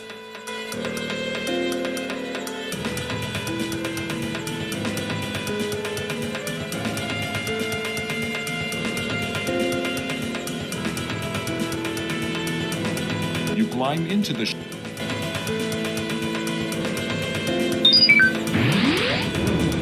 shuttle begins to...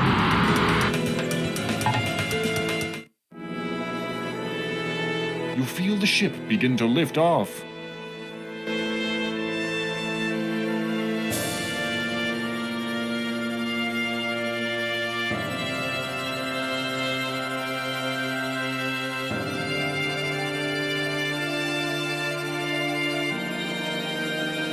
You're off the planet! Good work, Roger! Altitude achieved. Ascent thrusters are now ineffective. The screens are suddenly splashed with the incredible, horrible image of Sludge Vohaul. Hello, Roger Wilco. I've been waiting for you. Once again, my subordinates have failed me. Anyway, it looks like you'll be visiting me again soon. Don't bother trying to pilot the vehicle. I have taken control. You will be arriving at my command post shortly. I anxiously await your arrival. His image is frozen on the screens. The ship changes course as if it had a life of its own. All you can do is hold on.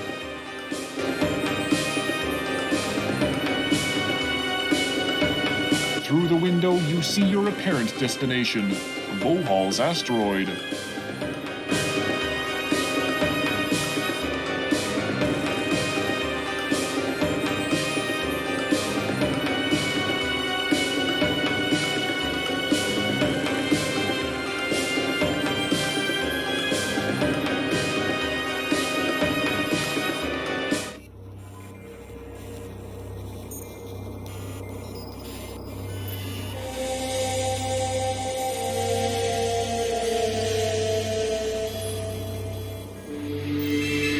The massive bay doors meet, jarring the entire vehicle bay. As you step down, the shuttle door slams shut behind you. You are quite surprised not to find several of Vohaul's guards waiting to greet you. You begin to ponder what the twisted scientists might have in store for you.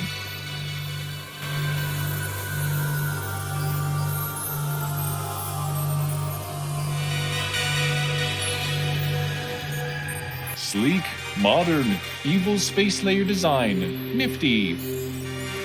Someone has cautiously painted a large danger symbol in the middle of the floor. You wisely decide to ignore such danger.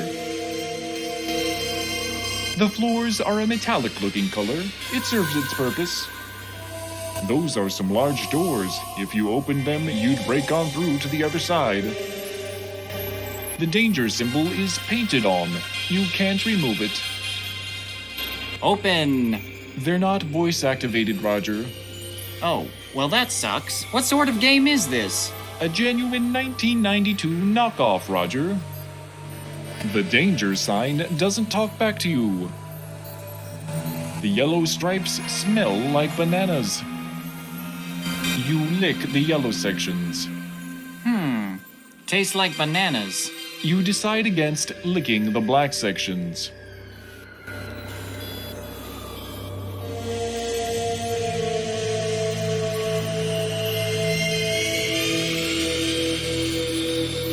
It's a short step to the end of the game for you. You're nobody Ebsen.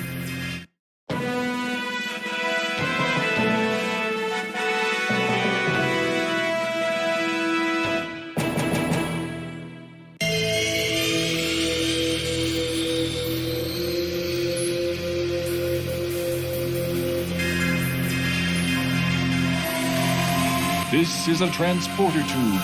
It sucks, literally.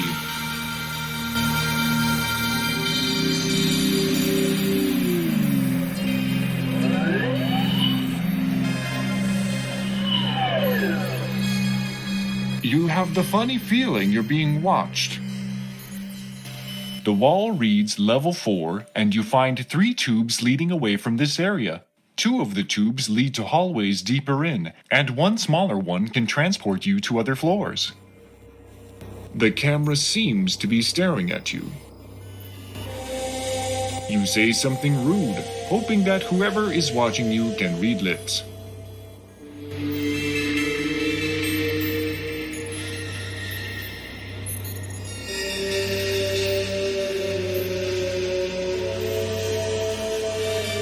This interface seems to control the maintenance robot activities for the area. You cannot divine how it works, however. You punch the buttons randomly for a while. Can you show me how to deactivate all the threats waiting to kill me on this asteroid? No response. You smell chocolate on the keypad. You taste what seems to be chocolate pie on the keypad. The kind you get pre-packaged with a Super Saver meal at some fast food places. Interesting.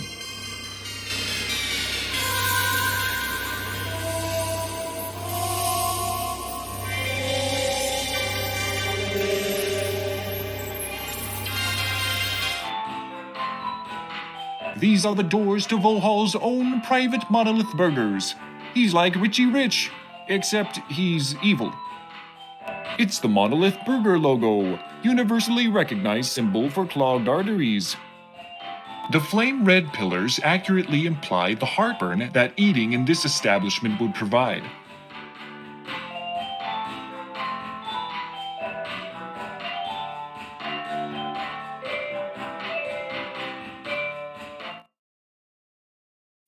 And you're listening to WMBR Radio. What is probably a trash receptacle looks to be some kind of rubber donut lying discarded on the floor. It's your standard, tacky bathroom-style flooring. This disturbing surface counter is apparently meant to simulate what it would be like if the employees were actually filling for a burger. What's worse, the concept is probably not too far off from the truth. Enjoy your 100% synthetically made meal. Here at Monolith Burger, we use only the choicest 100% synthetic materials in assembling your meal. Please enjoy.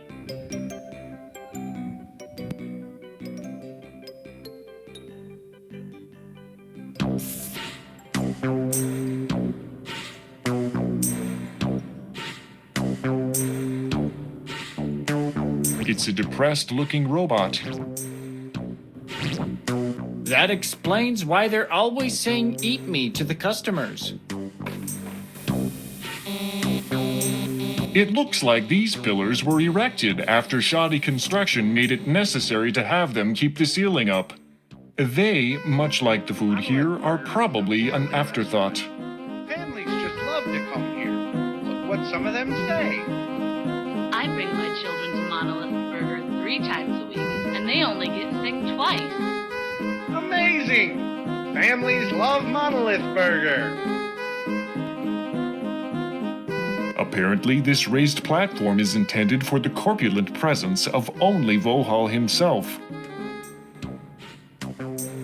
This has to be Vohaul's chair. It stinks like butt sweat.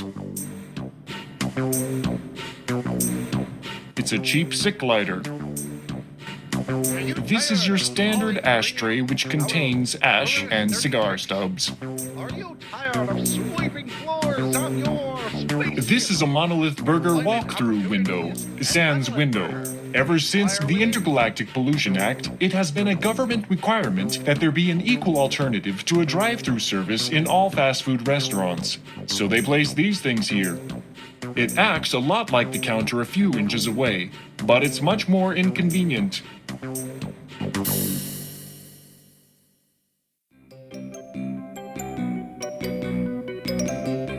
You push the service button, but no one waits on you.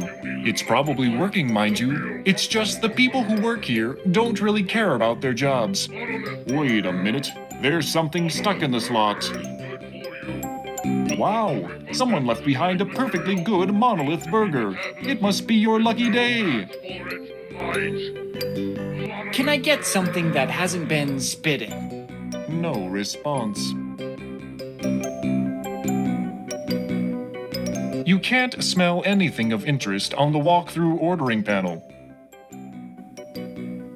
You chew on the knobs for a while. It's about as much nutritional satisfaction as you can hope to get from a place like this.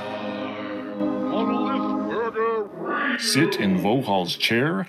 Roger would like that almost as little as I would like sharing underwear with him after one of his no-showering benders. Ever have that? Vohaul isn't there, and talking to his chair is just dumb. What you need is a big Yep, butt sweat. Monolith Burger. That's just sick, man. Sick. You're sure to free up any of that excess gas which may be existing in your digestive system. It may even unclog all that nasty stuff in your digestive system. You grab the small lighter, which is on the table. Try our filter combo. Guaranteed to free something.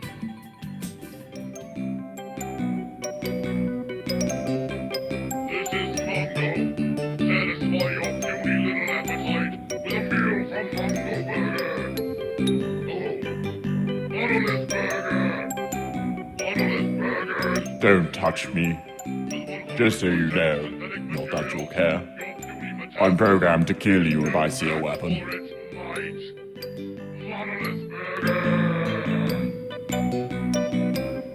Hi there, robot. Can you help me? I'm too depressed. What have you got to be depressed about? Working in a Monolith Burger was a goal in life for me. Life? Don't talk to me about life. Brain the size of a planet, and here I am working in a Monolith Burger talking to Roger Wilco. Yowza! Sorry to bother you. No, you're not. Ever feel like you need He smells like your plastic pal who's fun to be with. Don't lick me. You be doing fine. The Love Burger. The Big Mono. From They splash the characteristic M's of the Monolith Burger around as if they are afraid you might forget their brand name and never return.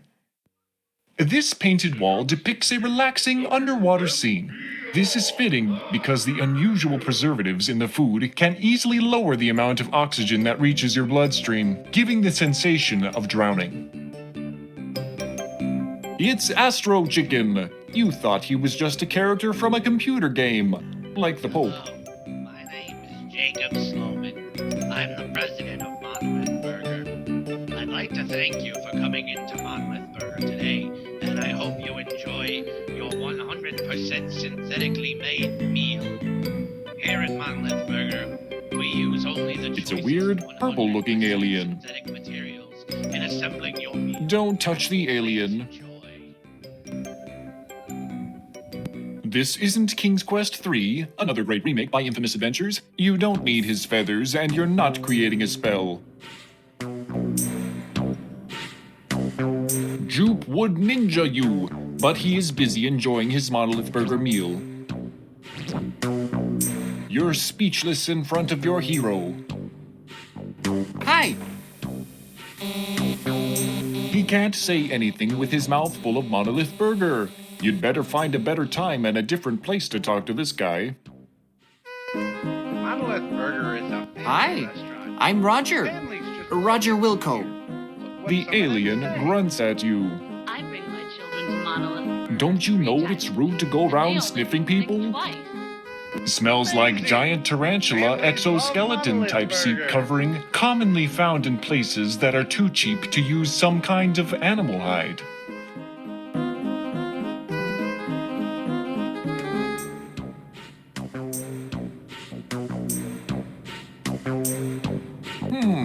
Smells like chicken. Tastes like chicken. Are you tired of hauling uranium out of Furnace 36? Are you tired of sweeping floors on your spaceship? Employment opportunities at Monolith Burger. You don't really want to stop and eat here. You get the distinct impression that it would be hazardous to your health. Don't you know it's rude to go around licking people?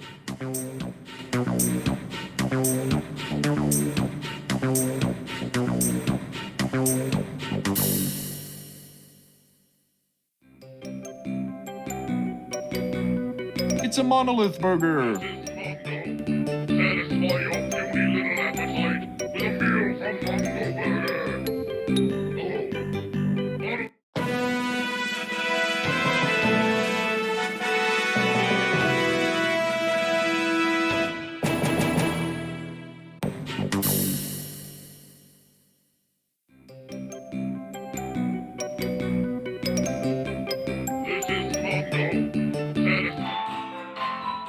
These are the doors to...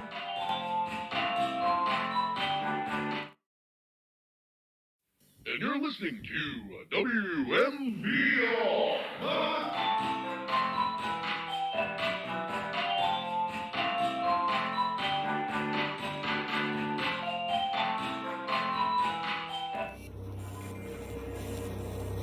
There's a little mat in front of the bathroom door. Possibly a place to wipe off any stray toilet paper or other unsavory things that might become stuck to your shoe. The walls show signs for unisex and unispecies bathrooms, or maybe it means vertebrates and invertebrates, or perhaps people who exhibit orderly responses to the Rorschach test as opposed to people who have abstract responses to them. Alright, I gotta confess, I can't make heads nor tentacles of it. Ugh, you're never gonna get that slime off your hand now. Are you a welcome mat or the other kind? No response. Nobody likes to be talked to while they're in the bathroom. I refuse to do that on principle. The principle that you're gross and you want to do gross things. Let's not.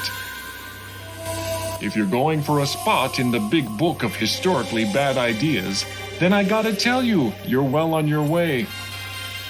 That's not a very wise idea.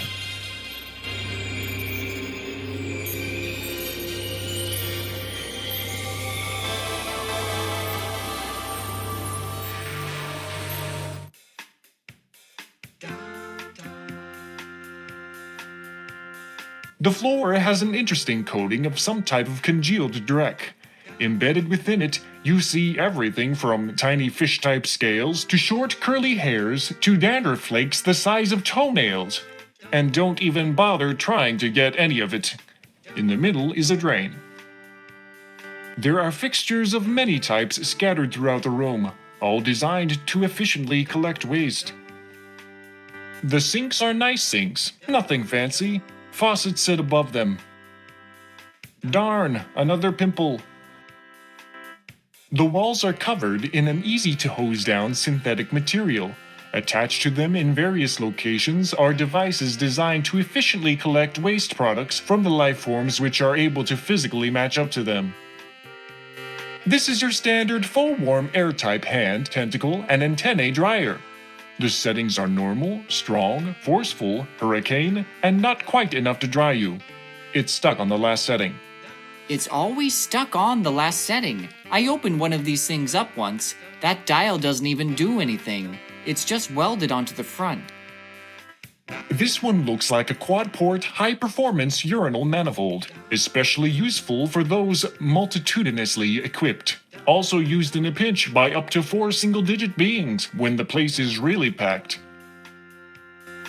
On the back wall are stalls. 2 of them are in use, judging by the various feet which show beneath the stall doors. To the left are sinks. There's someone in that stall. There's someone. You have stepped into a porcelain palace of sorts. It is obviously a restroom. A place which, in an interesting fashion, serves to exhibit the physical diversity of the universe. This thing looks rancid. Use the stall. You can feel the shame of 1,000 timed bathroom breaks and the oppression of 1,000 loaves pinched off before their time. Don't play with other people's feet. You don't see anything worth fishing for down there. Are you sure there's no 10-leaf clovers? I can look for a piece of gum on a string. No, you can't. I've got the master list here. Gum on a string is not on it. What does it say about 10-leaf clovers? It says that I have an entire kingdom full of pity for you. You'd rather be impregnated by an alien and have it burst out of your body while you're enjoying a nice breakfast. Funny story. I happen to... No one cares. The faucets aren't operational. Vohaul doesn't seem big on personal hygiene. Leave the mirror alone. You can feel the shame of 1,000 timed bathroom breaks and the oppression of 1,000 low. You push it and enjoy the warm air, getting a chill afterward as you're reminded how cold everything is on the asteroid base. There is an open stall that seems to fit your species far better. What you looking at? Get him, Roger, get him! I love it when he gets all riled up by his own reflection. I don't see anybody else around here, so you must be looking at me. You know it's ready when the water starts to change color depending on how you hold it up against the light. Don't tell me any more of your fond childhood memories. They're depressing. If these walls could talk... Read 'em, Roger. Oh yeah. You're just... Gonna have to preempt this joke about being a bunch of hot air, Roger, in the name of good taste. Spoil sport. Roger, why do you want to talk to it? Tell them, Urinal! Tell them it's not me! Tell them that there's someone clicking on you! If it's someone else, why is it that I just saw you talk to the urinal? But... no! Oh, never mind. You grate your teeth for a while. Please be less grimy. Please be less stupid, Roger. No response. Heh. Severe grunting from the stalls indicates that this is an inappropriate time to strike up any conversations. Maybe they've got a case of Vohaul's revenge. Vohaul's revenge? Get it? Severe grunting from the stall. Severe grunting from Vo. When using the first person, do you refer to yourself as Imanol? Tell me we're near the end of the game. Huh? No response. Oh yeah, that's gonna haunt your dreams and wake you up in a cold sweat. It's like Satan farted in my face. Do you wonder sometimes why you're only a janitor, Roger? Not really, no. Smelling toilet doors could be a sign you've chosen the right profession. You want to smell their feet, Roger? Well, you can't. Stop being grody. Let's just assume that if you got down and sniffed it, it would be really gross. It stinks enough in here. Let's not go looking to add to the experience. The water that's pooled in the basin smells like blue cheese and carburetors. I don't know what to say about that. Trust me, as far as smells go, the mirror is the least of your worries here. Phew! It smells worse than John Williams's office in here. You glance around the room for dead canaries. The hot air blower has no discernible smell when not in use. Can't you control yourself for 5 minutes? I'm telling you, I'm being framed here. A mysterious force controlling you with the press of a button? A likely story. You are way gross, Roger. It's the player. I'm telling you, it's not me. Whatever you need to tell yourself. But, darn it. You press it and hold out your tongue. Kinda tastes like a kerosene heater. You'd hate to ruin the nice graffiti with your tongue.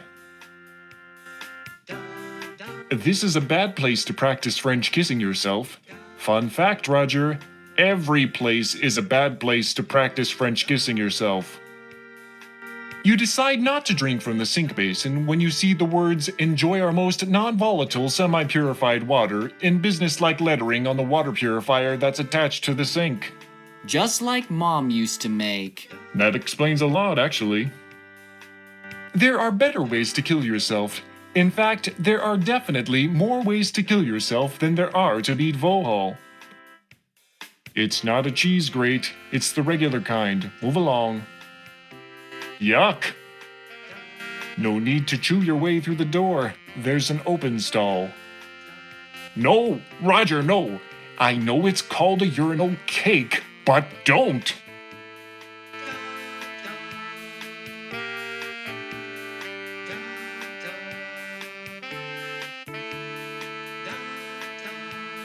The writing etched on the wall is in various languages. One large message reads, "You're right, RD. Sierra is an alien outpost, and it certainly puts to rest some myths regarding superior life forms."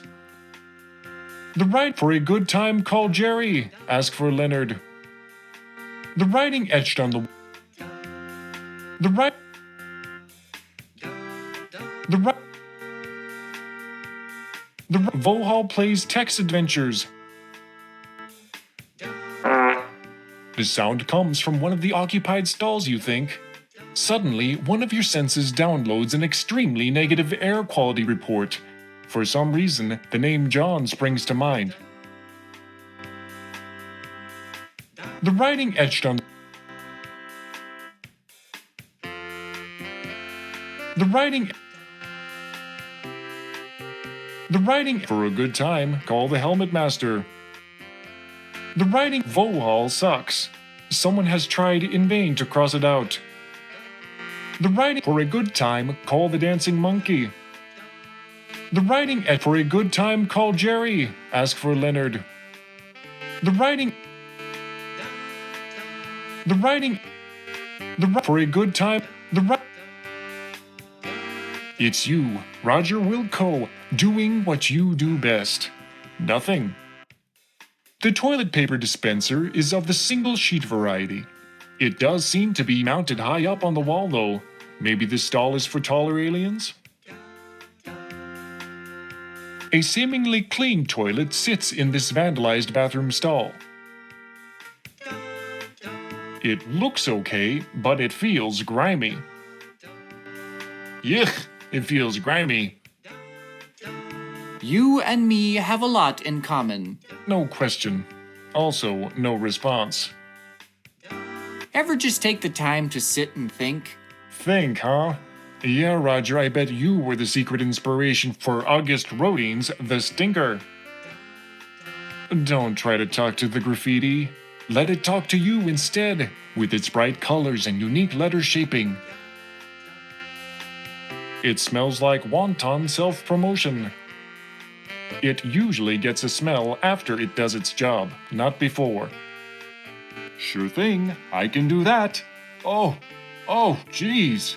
The smell isn't going away even when I cover my nose. No! Oh God, why? Why did I just do that? What was the point of that? I can taste it in the back of my throat. It's like hangover barf meets burnt pot roast. Oh no, it's burning my eyes like some kind of napalm. Like some kind of napalm made out of pure stank. Sweet or rat on a stick, why? Why would I do something that stupid? Oh no, that was a mistake. It's more gross than anything I've described to you in the past. Let's just say that it's a good thing you didn't chow down recently. That might be lead-based paint. And though I find it hard to imagine even greater brain damage than Roger already has, let's not risk it. The toilet paper isn't for this end, it's for the other end. You take some of the toilet paper. You never know when it's going to come in handy.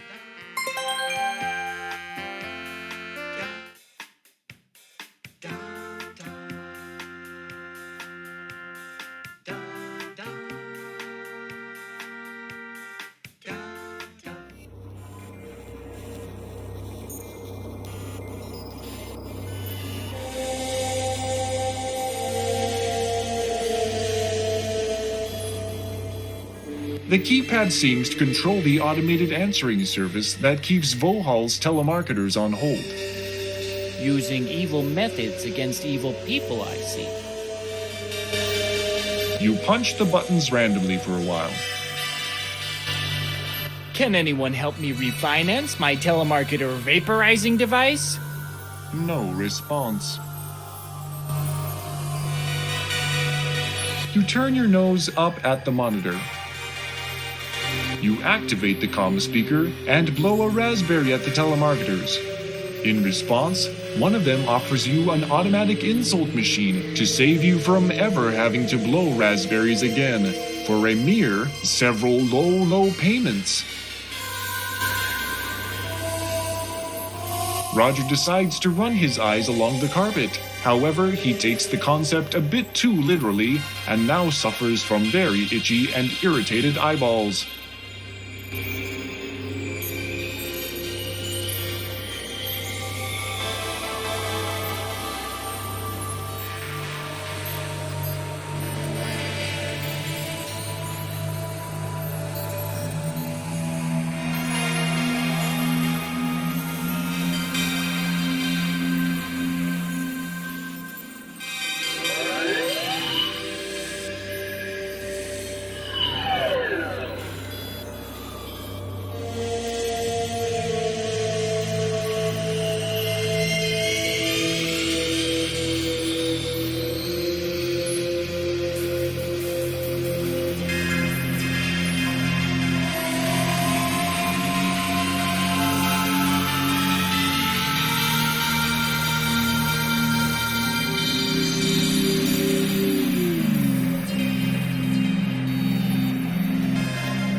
This keypad looks to be a means with which to enter a code, with which to activate a mechanism, with which to open the door.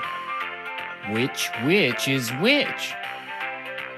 The various doors here all look the same, from the ones on the upper level, which lead into various other parts of the ship, to the one on the lower deck that takes you into the hallway. This door takes you into the holographic entertainment facility.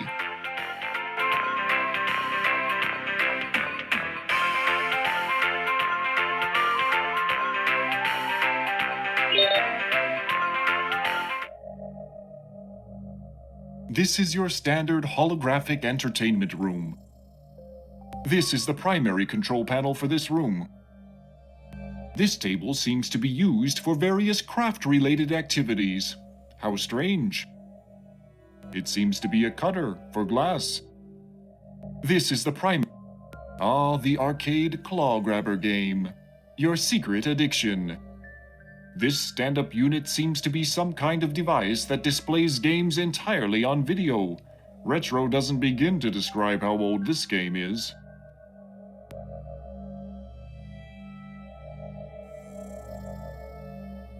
You take the glass cutter from the craft table. You never know when you want to cut a piece of glass. You can't take it with you. Your skills at this game are of some renown. It's only self-renown, but that's good enough for you. Unfortunately, this particular machine doesn't work.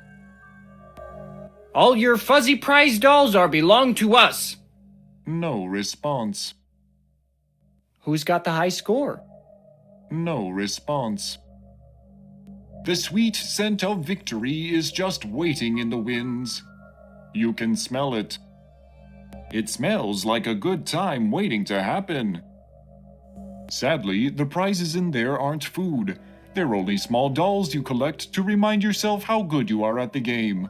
Also to remind you of how much money you had before you started playing the game. Of course, you hide them from anyone else for fear they might find out how good you are at the game, and thus realize how much time and money you spend on it.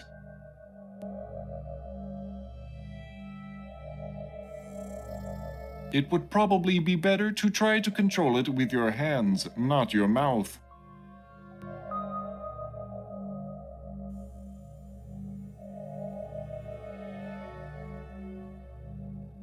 You notice the coin slot has a screwdriver jammed in it. I guess this means you don't have to pay to play. Awesome!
You start pressing buttons until one of them finally opens the doors.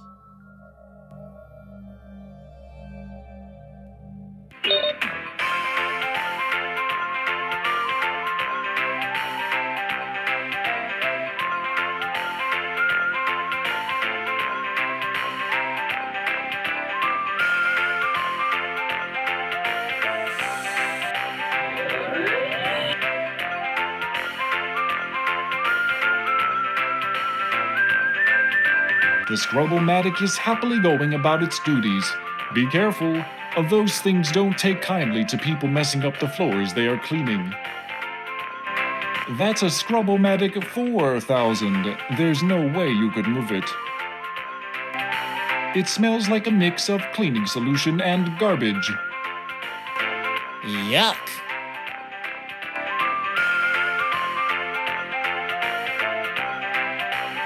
It looks like you have been formally introduced to the floor waxer.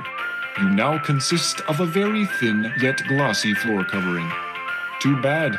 You seemed to be making relatively good progress.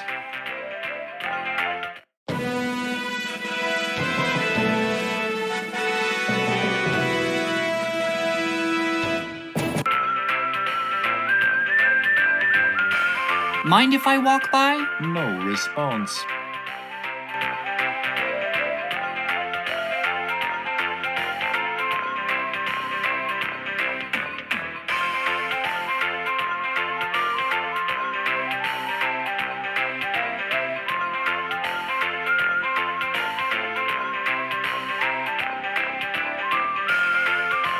It seems to be a card reader.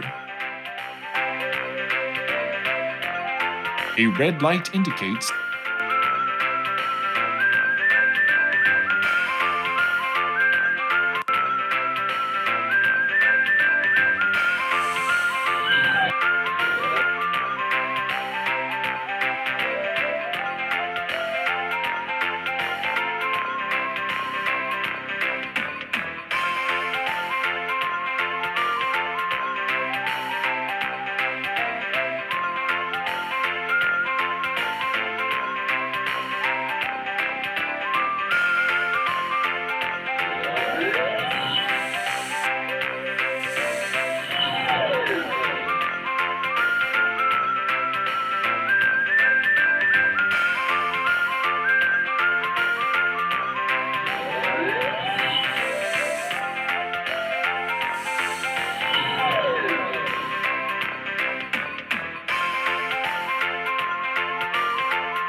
the floor has been washed and waxed. It is certainly obvious that you don't work here. Finally, weapons. It's the access panel used for gaining entry into the jail cells. It looks to monitor vital areas of ship operation. Apparently, those vital areas include chocolate bar temperatures, crunchy snack storage levels, kung fu flicks organized by number of limbs broken, and a totaling of MMORPG gold hoarded in Vohaul's favorite games. There is a card sitting on the desk. Exciting, isn't it?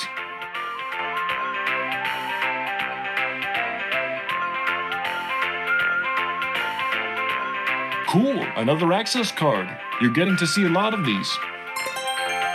Squirt guns. The worst part is that you don't have anyone else to play with.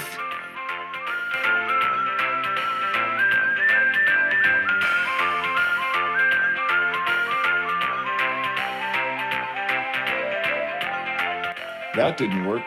Maybe the code is written down somewhere. In an act of sabotage, you try to jettison Vohaul's snacks. Unfortunately, he has a hostess-level firewall program guarding it. Computer, get me off this horrible stinky asteroid. No response. I hear you though. The nostril recognition system doesn't seem to have you on file. You find a previously unnoticed view screen that seems to have the emergency shutdown codes for all of Vohaul's asteroid.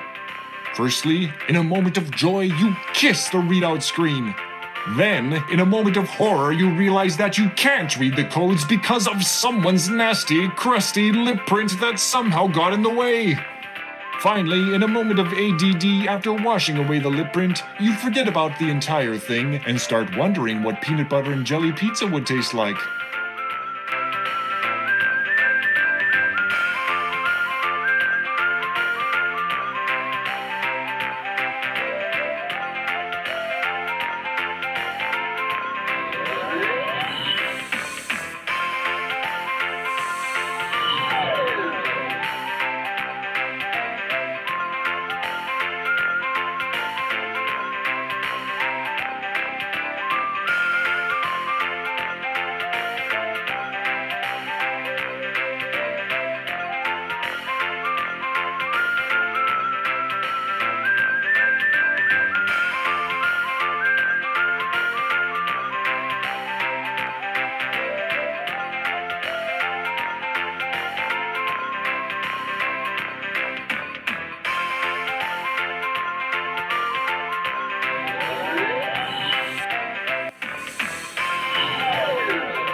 The access card has a picture of an ape guard on it. These are a few sheets of pumice quality toilet paper. The sick lighter is almost empty. The glass cutter looks like it's seen a lot of use.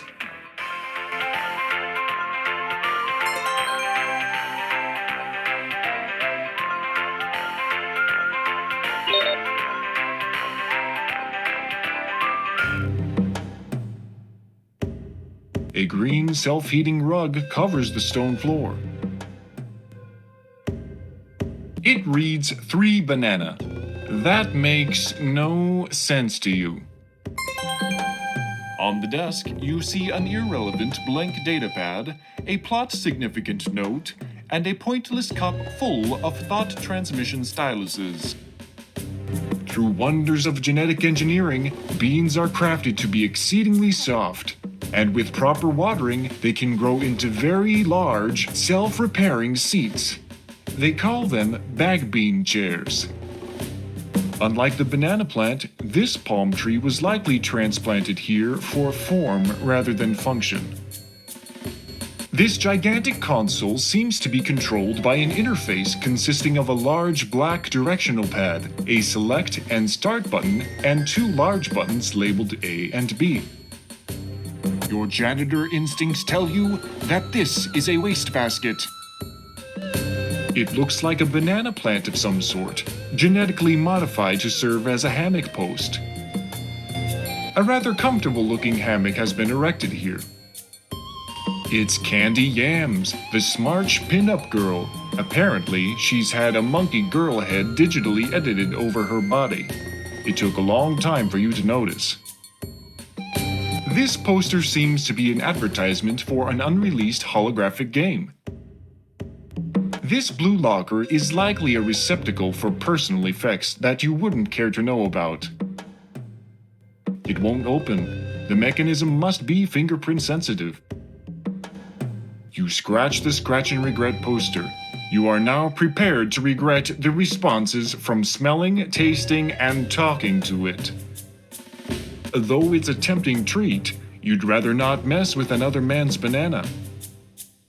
Trying to rub the fabric only causes it to rock back and forth.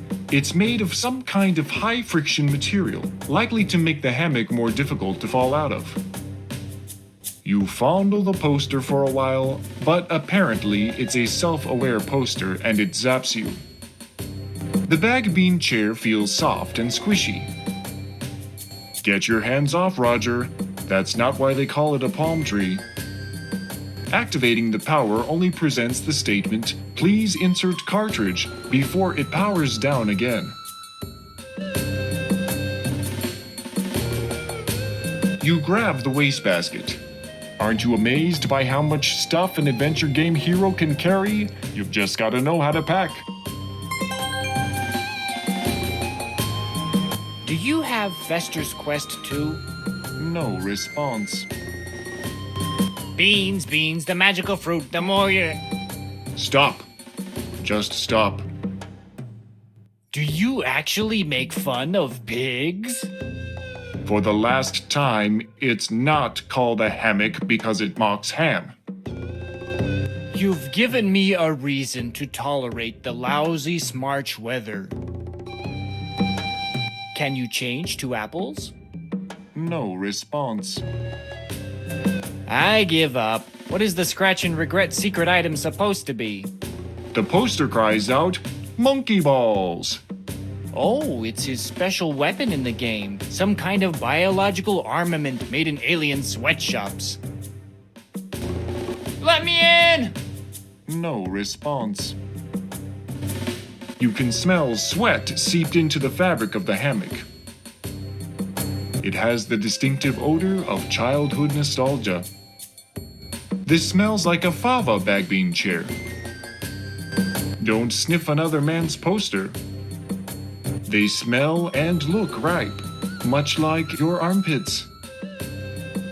It smells a teeny bit like bananas and sweaty fur. But there is a cloying, pungent smell at the forefront that makes your eyes water. It almost tastes like rancid meat. But even rancid meat tastes less offensive than this. You can't get the flavor off of your tongue. Whatever it is, you can clearly taste sweat.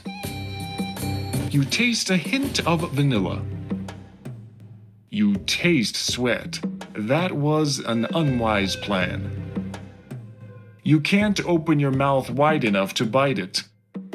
You take a bite out of the bagbean chair, even knowing that they give you gas. Let's try to keep it PG.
Good work. The force field has been powered down.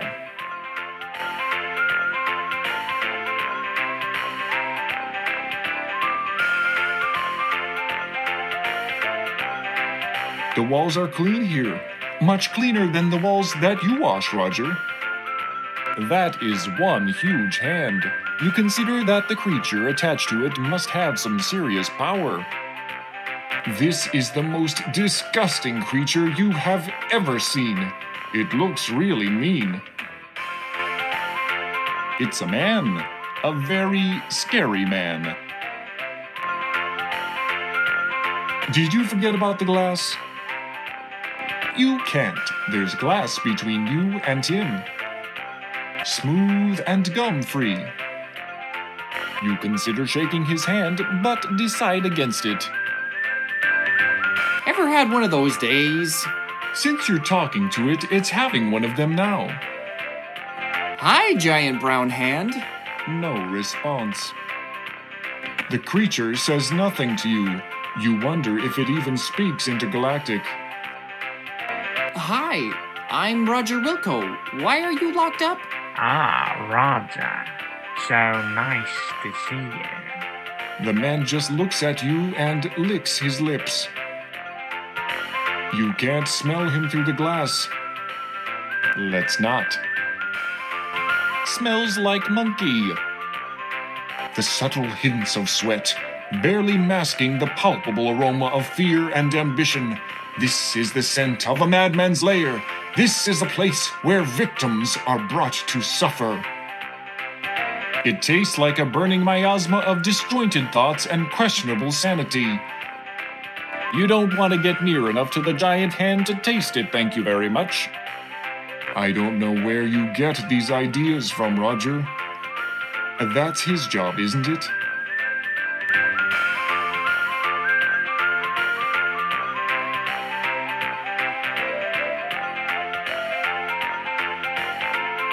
Youch! You feel alarmingly lightheaded. Apparently, you were a prime focal point for some aggression channeling by one of the caged creatures. Your headless composition indicates that your attacker possesses considerable strength, a good guy to avoid in the future. Of course, you are damaged beyond repair, and the game must end. You've made quite a bit of progress, though. Don't start screwing up now.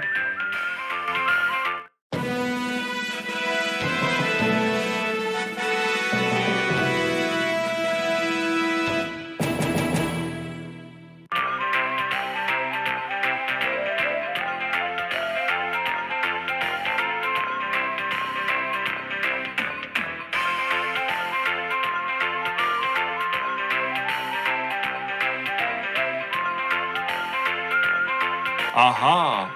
You know a janitorial closet when you smell one. Almost at once, you sense an emptiness, a melancholy longing. You begin to feel homesick. It's quite dark in here. You do notice a plunger, however, which you take. Oh no, one of the cells is opening. Who knows what unspeakable horrors wait behind those steel bars?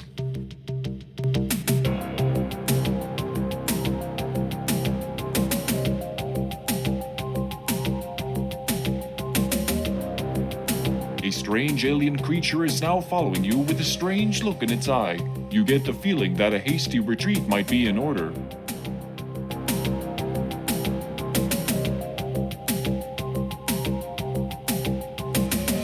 Look, you're really not my type. She's not taking no for an answer.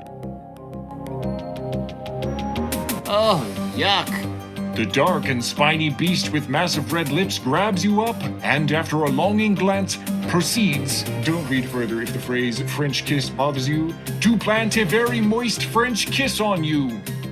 You are left quite stunned.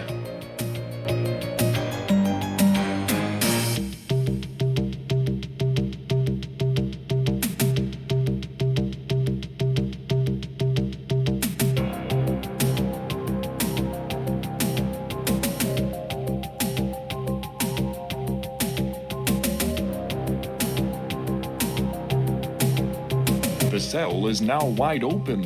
Whatever was contained in this cell is now free to roam about. Be careful, Roger. No way.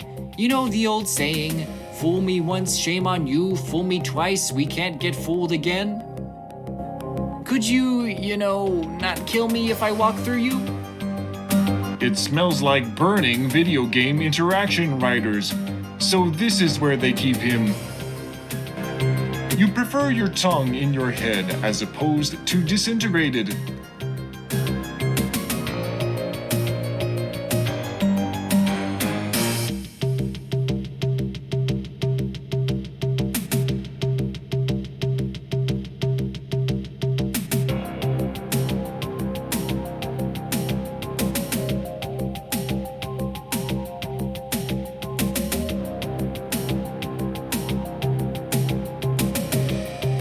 Oh, Roger, you're a mother.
A barrier springs up before you. Another barrier stands in your way. You feel the floor shift below you. It's moving to the left. It's acid. Cool, hey? If you want to see what it's like, jump in. Logan Gary's tongue is stuck. It smells almost H2SO4. No, I just won't let you do that.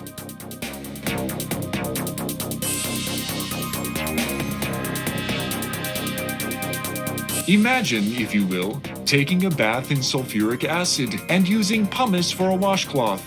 After that bit of displeasure passes, it gets much worse, as the acid slowly eats its way to the last critical organs. Finally, merciful death takes you.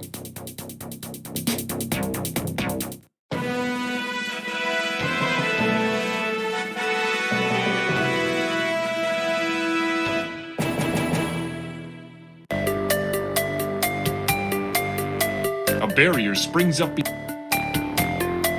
Another barrier, you feel the floor.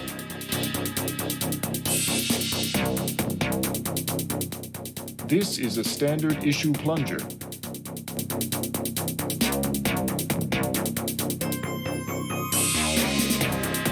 Using formerly uncharacteristic creativity, you apply the suction cup-like plunger to the smooth metal finish and hang on for dear life. Once a janitor, always a janitor.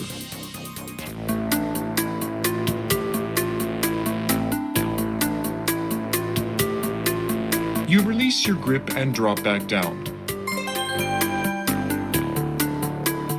The ceiling looks ordinary except for some fixtures that look like sprinklers.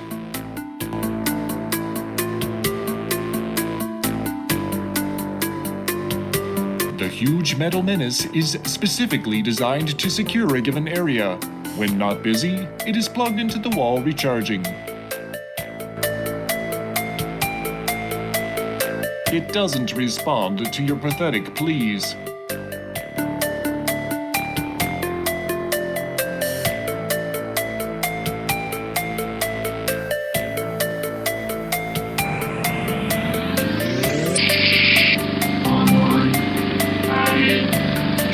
Have made the mistake of getting within what looks to be a cattle prod's length of the metal menace. A flame-throwing weapon connected to an extension arm reaches from its body and makes contact with you. That's when you begin feeling the intense burst of heat pulsing through your body.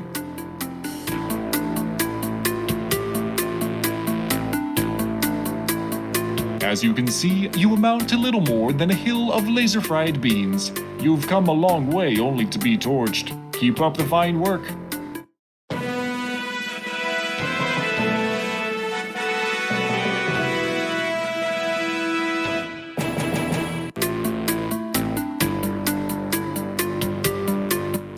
These are a few sheets of pumice-quality toilet paper. This is an empty wastebasket. Great idea. You add the paper to the basket. The wastebasket has some paper in it. You look for a good place to put your basket down. Every basket needs to be in a good place.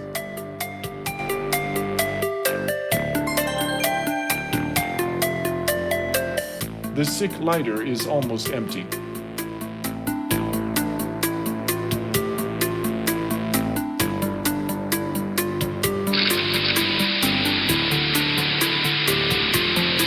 While receiving a nice hosing yourself, the basket fire is extinguished. Seconds later, a loud series of pops followed by the smell of fried electronics. The sprinklers sense accomplishment and cease operations.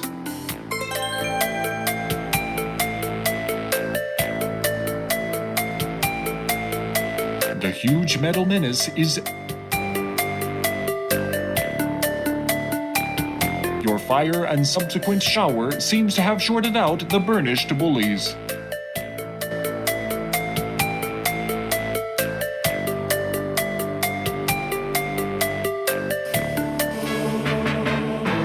You have just entered Vohaul's secret chamber. The evil one himself is seated before a large console high on a platform in the center of the room. Standing obliviously ready are many of the dreaded salesman clones. So, Roger Wilco, we meet again. I must say, I'm quite impressed with your resourcefulness and tenacity. I'd love to chat, but I'm busy preparing the last of my salesman clones for their trip to Xenon. Feel free to stick around and observe the downfall of your civilization.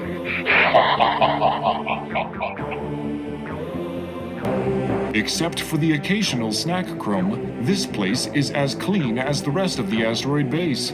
Vohaul's robotic janitors are very cleanly, even if Vohaul himself is not. A genetically engineered insurance salesman, ready to be set loose on the universe. Boy, that Vohaul is a real evil mastermind. An eerie glow illuminates the large chamber. Through the massive window you can see out into deep space. Lighted consoles adorn the area behind Vohaul's perch. Matter energy crystals. These are usually used in speed of light transportation, but there are actually more ways to use them than you can count. It's Vohaul, the evil mastermind behind the Sarian theft of the star generator, and your terrible ordeal on Labion. This stairwell leads to the platform that holds Vohaul, your newfound deadly nemesis. This stairwell leads into the emergency tunnels of the ship, it would seem.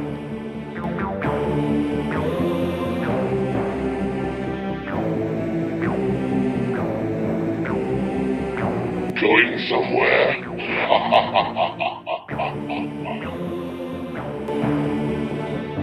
Give it up, Vohaul. It ends here.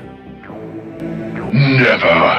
I will not be defeated by a janitor. I have a small surprise for you, Wilco. You feel a beam of light emitting from the unit in the ceiling.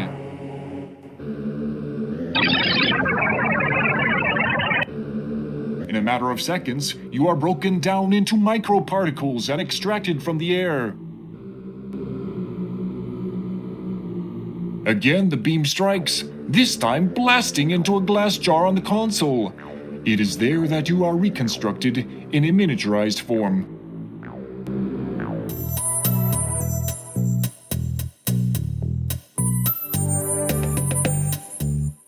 be darned. My miniaturization beam does work. In the old days, I'd test these things on myself. But, as you may have noticed by my appearance, being my own guinea pig has had its disadvantages. I guess this will keep you out of my way once and for all. You'll make a nice conversation piece. With that, Vohaul turns away to put finishing touches on Xenon's fate. The latest in technology for the tiny, fashion-conscious bubble boy in us all. The jar is huge and glassy. As you turn your attention to the vent, you notice it to be quite dark. The glass cutter looks like it's seen a lot of use.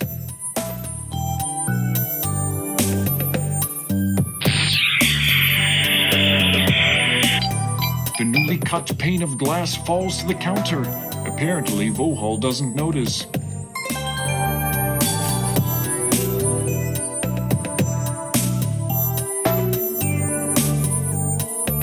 You now know for a fact that less weight does not equal less pain at the onset of deceleration trauma. You've come so far only to die in a dumb way. What a geek.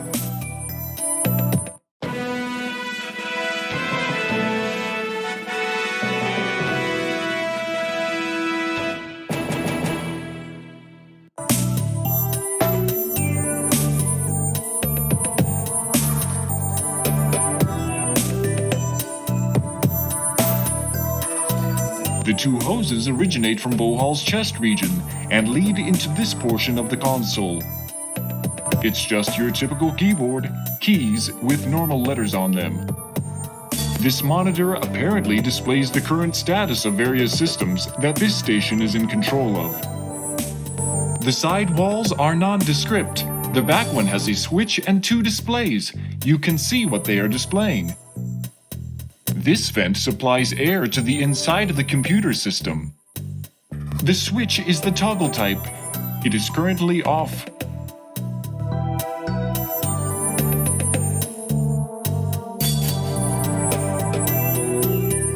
Darn it, Roger. I guess his lardness got a little fed up with your meddling. You've been redesigned once again, revealing a permanent overhead view. You resemble one of those wonderfully colorful mosaics commonly found on windshields.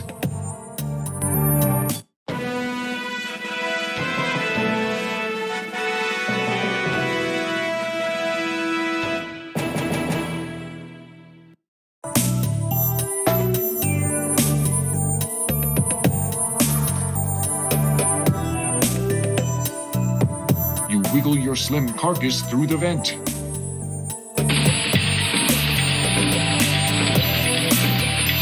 The sign says, "Caution, press button for emergency shutoff." See the bladder go up, see the bladder go down. Up, down, up, down. Judging from those two hoses coming in from outside, you guess that this is the inner workings of Vohaul's life support system. A respirator pumps oxygen into his lungs, while a pump on the back wall forces blood through filters. It's a red button, which is the kind of button that most people who should never touch buttons most want to press. In a bout of superstition, you choose not to peel off the warning sticker for fear that the button will no longer work without the warning there to tell you what it does.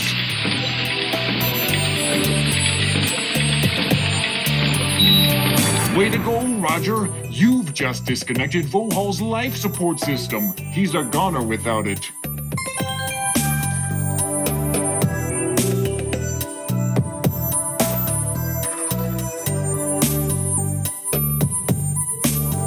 You can see Vohaul struggling to take his last few breaths. Not you again. You think you have won, but all you've done is to seal your own fate. He reaches up and flips a switch before dropping to the floor dead.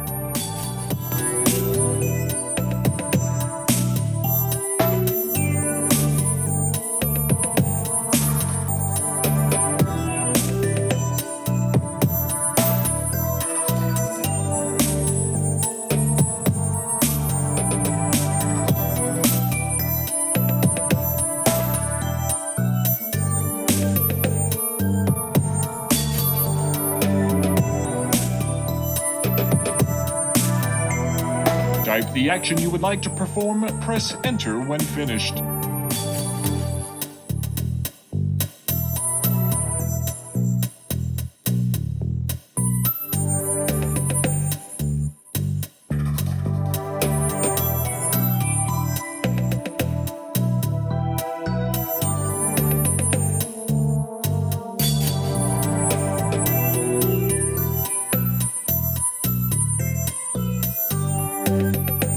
By already being in a miniaturized form and setting the beam to reduce, you are now too small to exist. That wasn't too swift on your part. Too bad.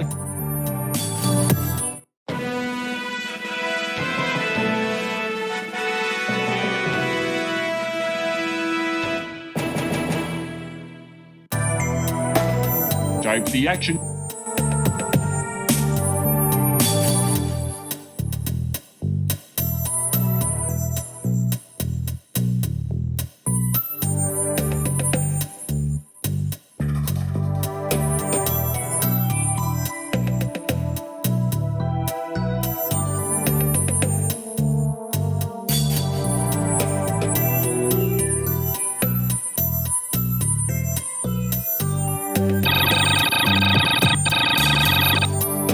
You are once again reconstituted, this time to the correct size. You notice that the clones are gone.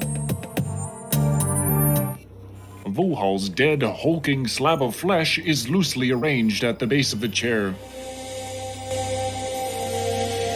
An examination of his repulsively turgid fabric-encased mass reveals nothing other than the tubes which supplied him oxygen. You do notice the letters SHSR written in pen on the back of his left hand. There's a lot of information on the screen. Oh no! The asteroid is in a decaying orbit, and the insurance salesmen are about to be launched. Maybe the letters from Vohaul's hand will help. You type in the code SHSR. It worked! The launch of the salesman has been aborted. Thank you for pushing the self-destruct mechanism. This ship will self-destruct in exactly 5 minutes.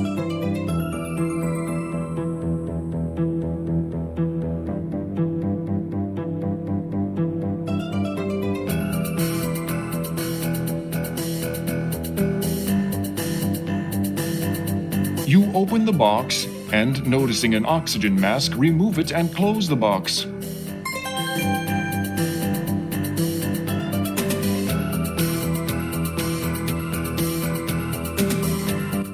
This is an emergency oxygen mask.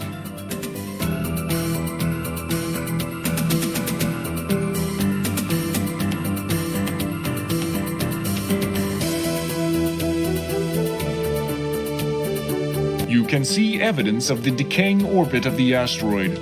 The exterior of the asteroid is heating up from ever-increasing collisions with atmospheric molecules.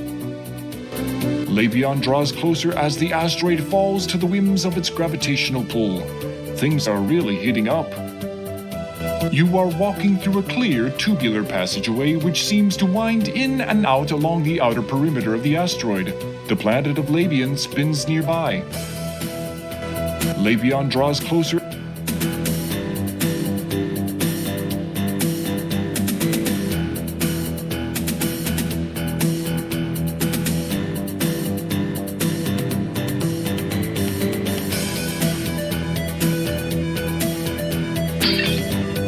A section of the blast tubing has fractured from combined stress.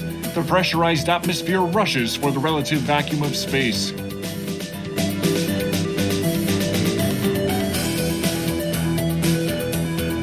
Due to the effect of the air rushing by you to get out the hole, the air in your lungs is sucked out and you find it impossible to get more.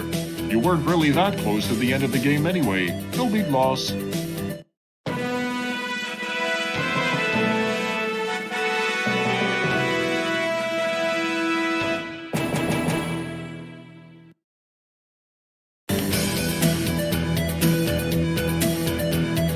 Stumped it.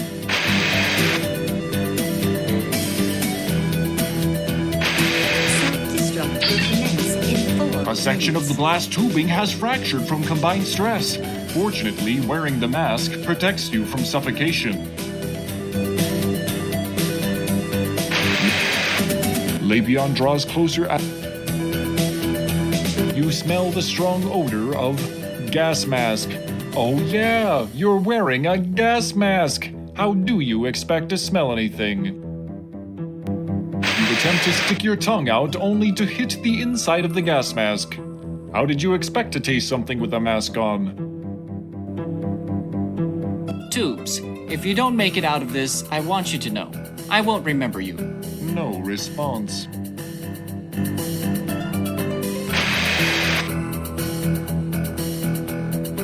The bright stars of space are like a beacon calling to you, crying for escape from this doomed place. No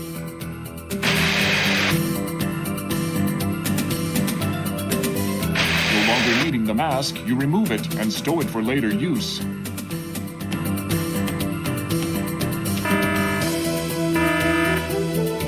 Green lights flash, as if pretending to provide some useful information.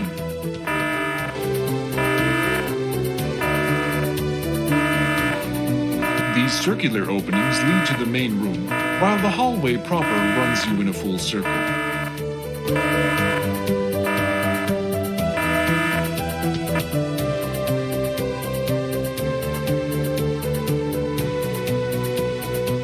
There is a self-destruct override button on this control panel, and the sign below it reads, "Out of order."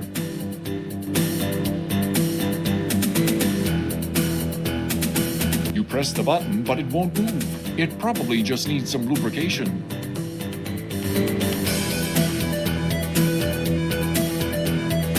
The control panel smells like bananas. Your face closer to the button and lubricate it with your saliva. That didn't work. Perhaps you should have searched the bathroom more thoroughly.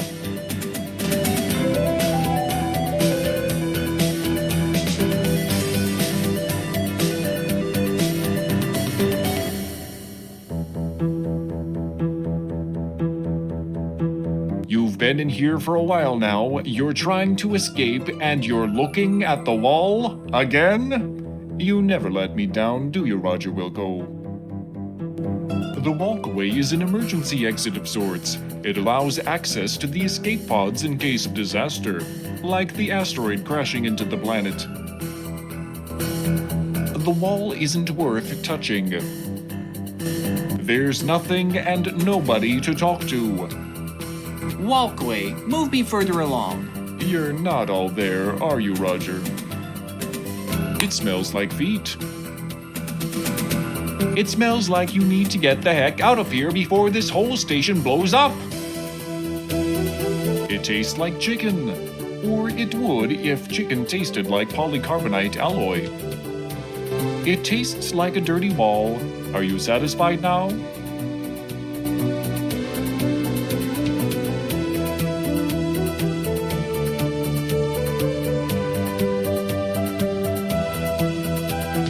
It's the shuttle you came in on.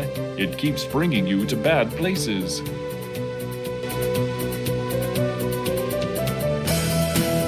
The walls are made of some unknown metal, carbonite maybe. Nothing you say will stop it from being a wall. I am your father. The shuttle smells like the Empire. It's too far away. Self-destruct will commence in 2 minutes. It tastes like a cross between a goanna and a koala. Definitely Australian in some way. It tastes like the ground of an arena after a Guns N' Roses concert.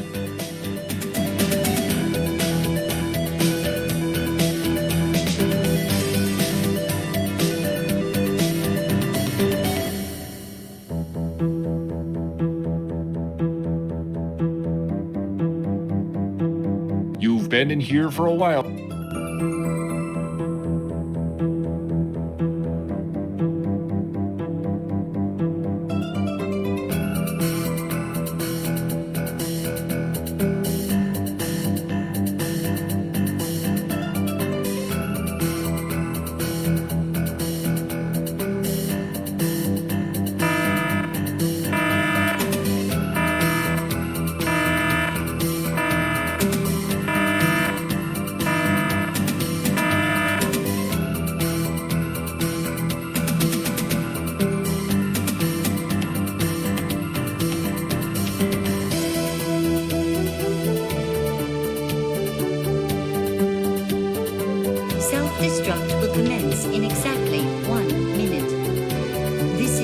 last chance to push the self-destruct cancellation button. Cancellation button? Oh, now she tells me.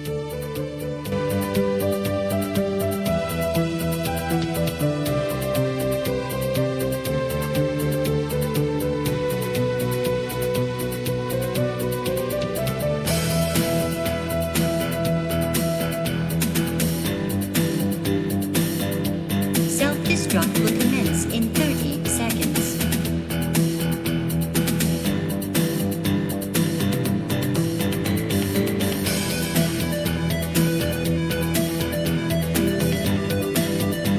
Countdown to self-destruct begins. 10, 9, 8, 6. 6? What about 7? Just kidding. 7, 6, 5, 4, 3, 2, 1. Self-destruct commencing. Goodbye, world.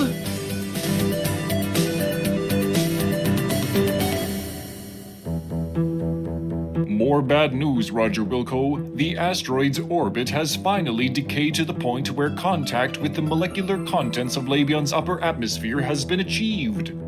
The result of this friction is a tremendous heat buildup. Despite being a very dense chunk of matter, the asteroid flames out, broiling you with it. Another victim in the heartless universe of adventure.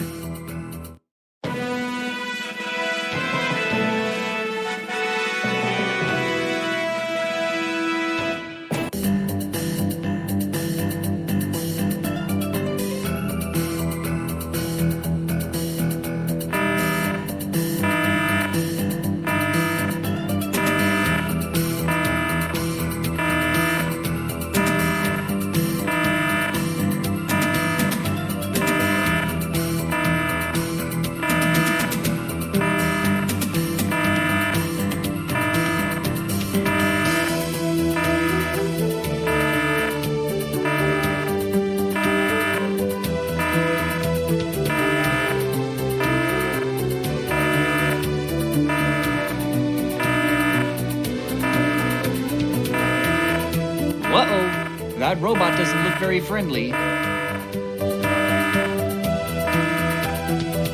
The walls feel sturdy. This ain't gonna be pretty. As the beam of light from the droid guard hits you, you begin to feel a rather curious sensation. Unfortunately, you don't have the time to figure out what the sensation is before you die.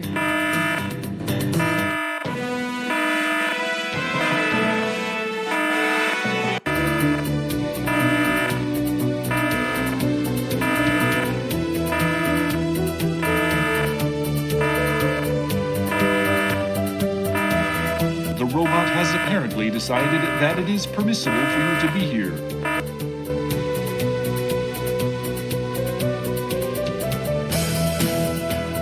You are inside one of the emergency escape vehicles. There's a console at the front of the vehicle and a sleeping chamber at the rear.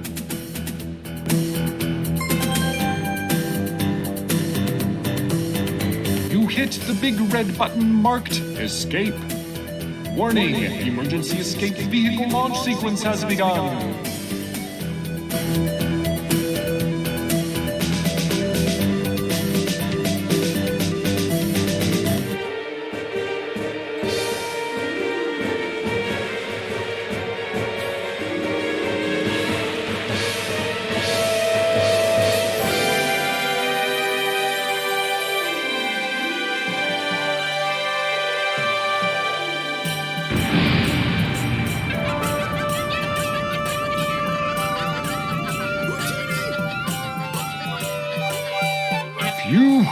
You're going to have to stop cutting these escapes so close, Roger. Well, you must feel pretty good right now. You've stopped Vohaul from carrying out his threat of salesman infestation, ultimately destroying the twisted scientist himself. You also managed to save your own skin. And just look at that score. Pretty darned impressive. Suddenly, a warning signal draws your attention to the front oxygen meter. It reads low and dropping fast. This is just great. You knew it was too good to be true. You have maybe 5 minutes of air left. Well, Roger, it was nice knowing you. The chamber is a bed of sorts, enclosed in a large plexiglass cylinder. The occupant of such a chamber would be placed in suspended animation and kept alive for an indefinite period of time. You slide down the plexiglass cover. You make the split-second decision to enter the sleep chamber. It seals automatically. Soon you are overcome by a pleasant drowsiness. This is certainly better than suffocating. You begin to drift away into a deep sleep. With the satisfaction you have accomplished your task. You've come through in the clutch and you deserve a nice long rest. Now, if someone would just pick you up somewhere along the way. So long, Roger Wilco, and thanks again for saving your people.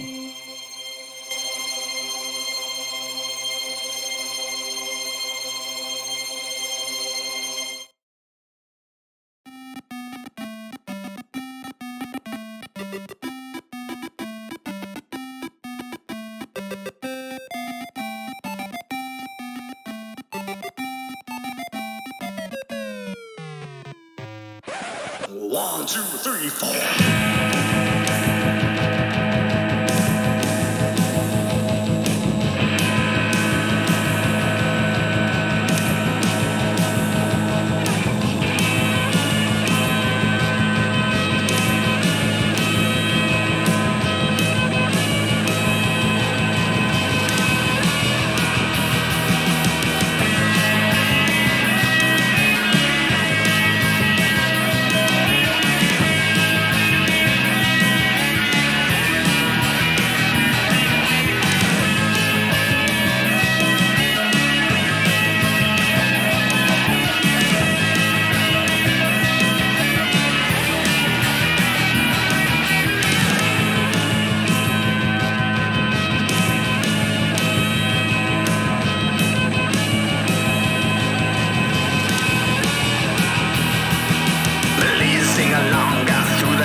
So people can see.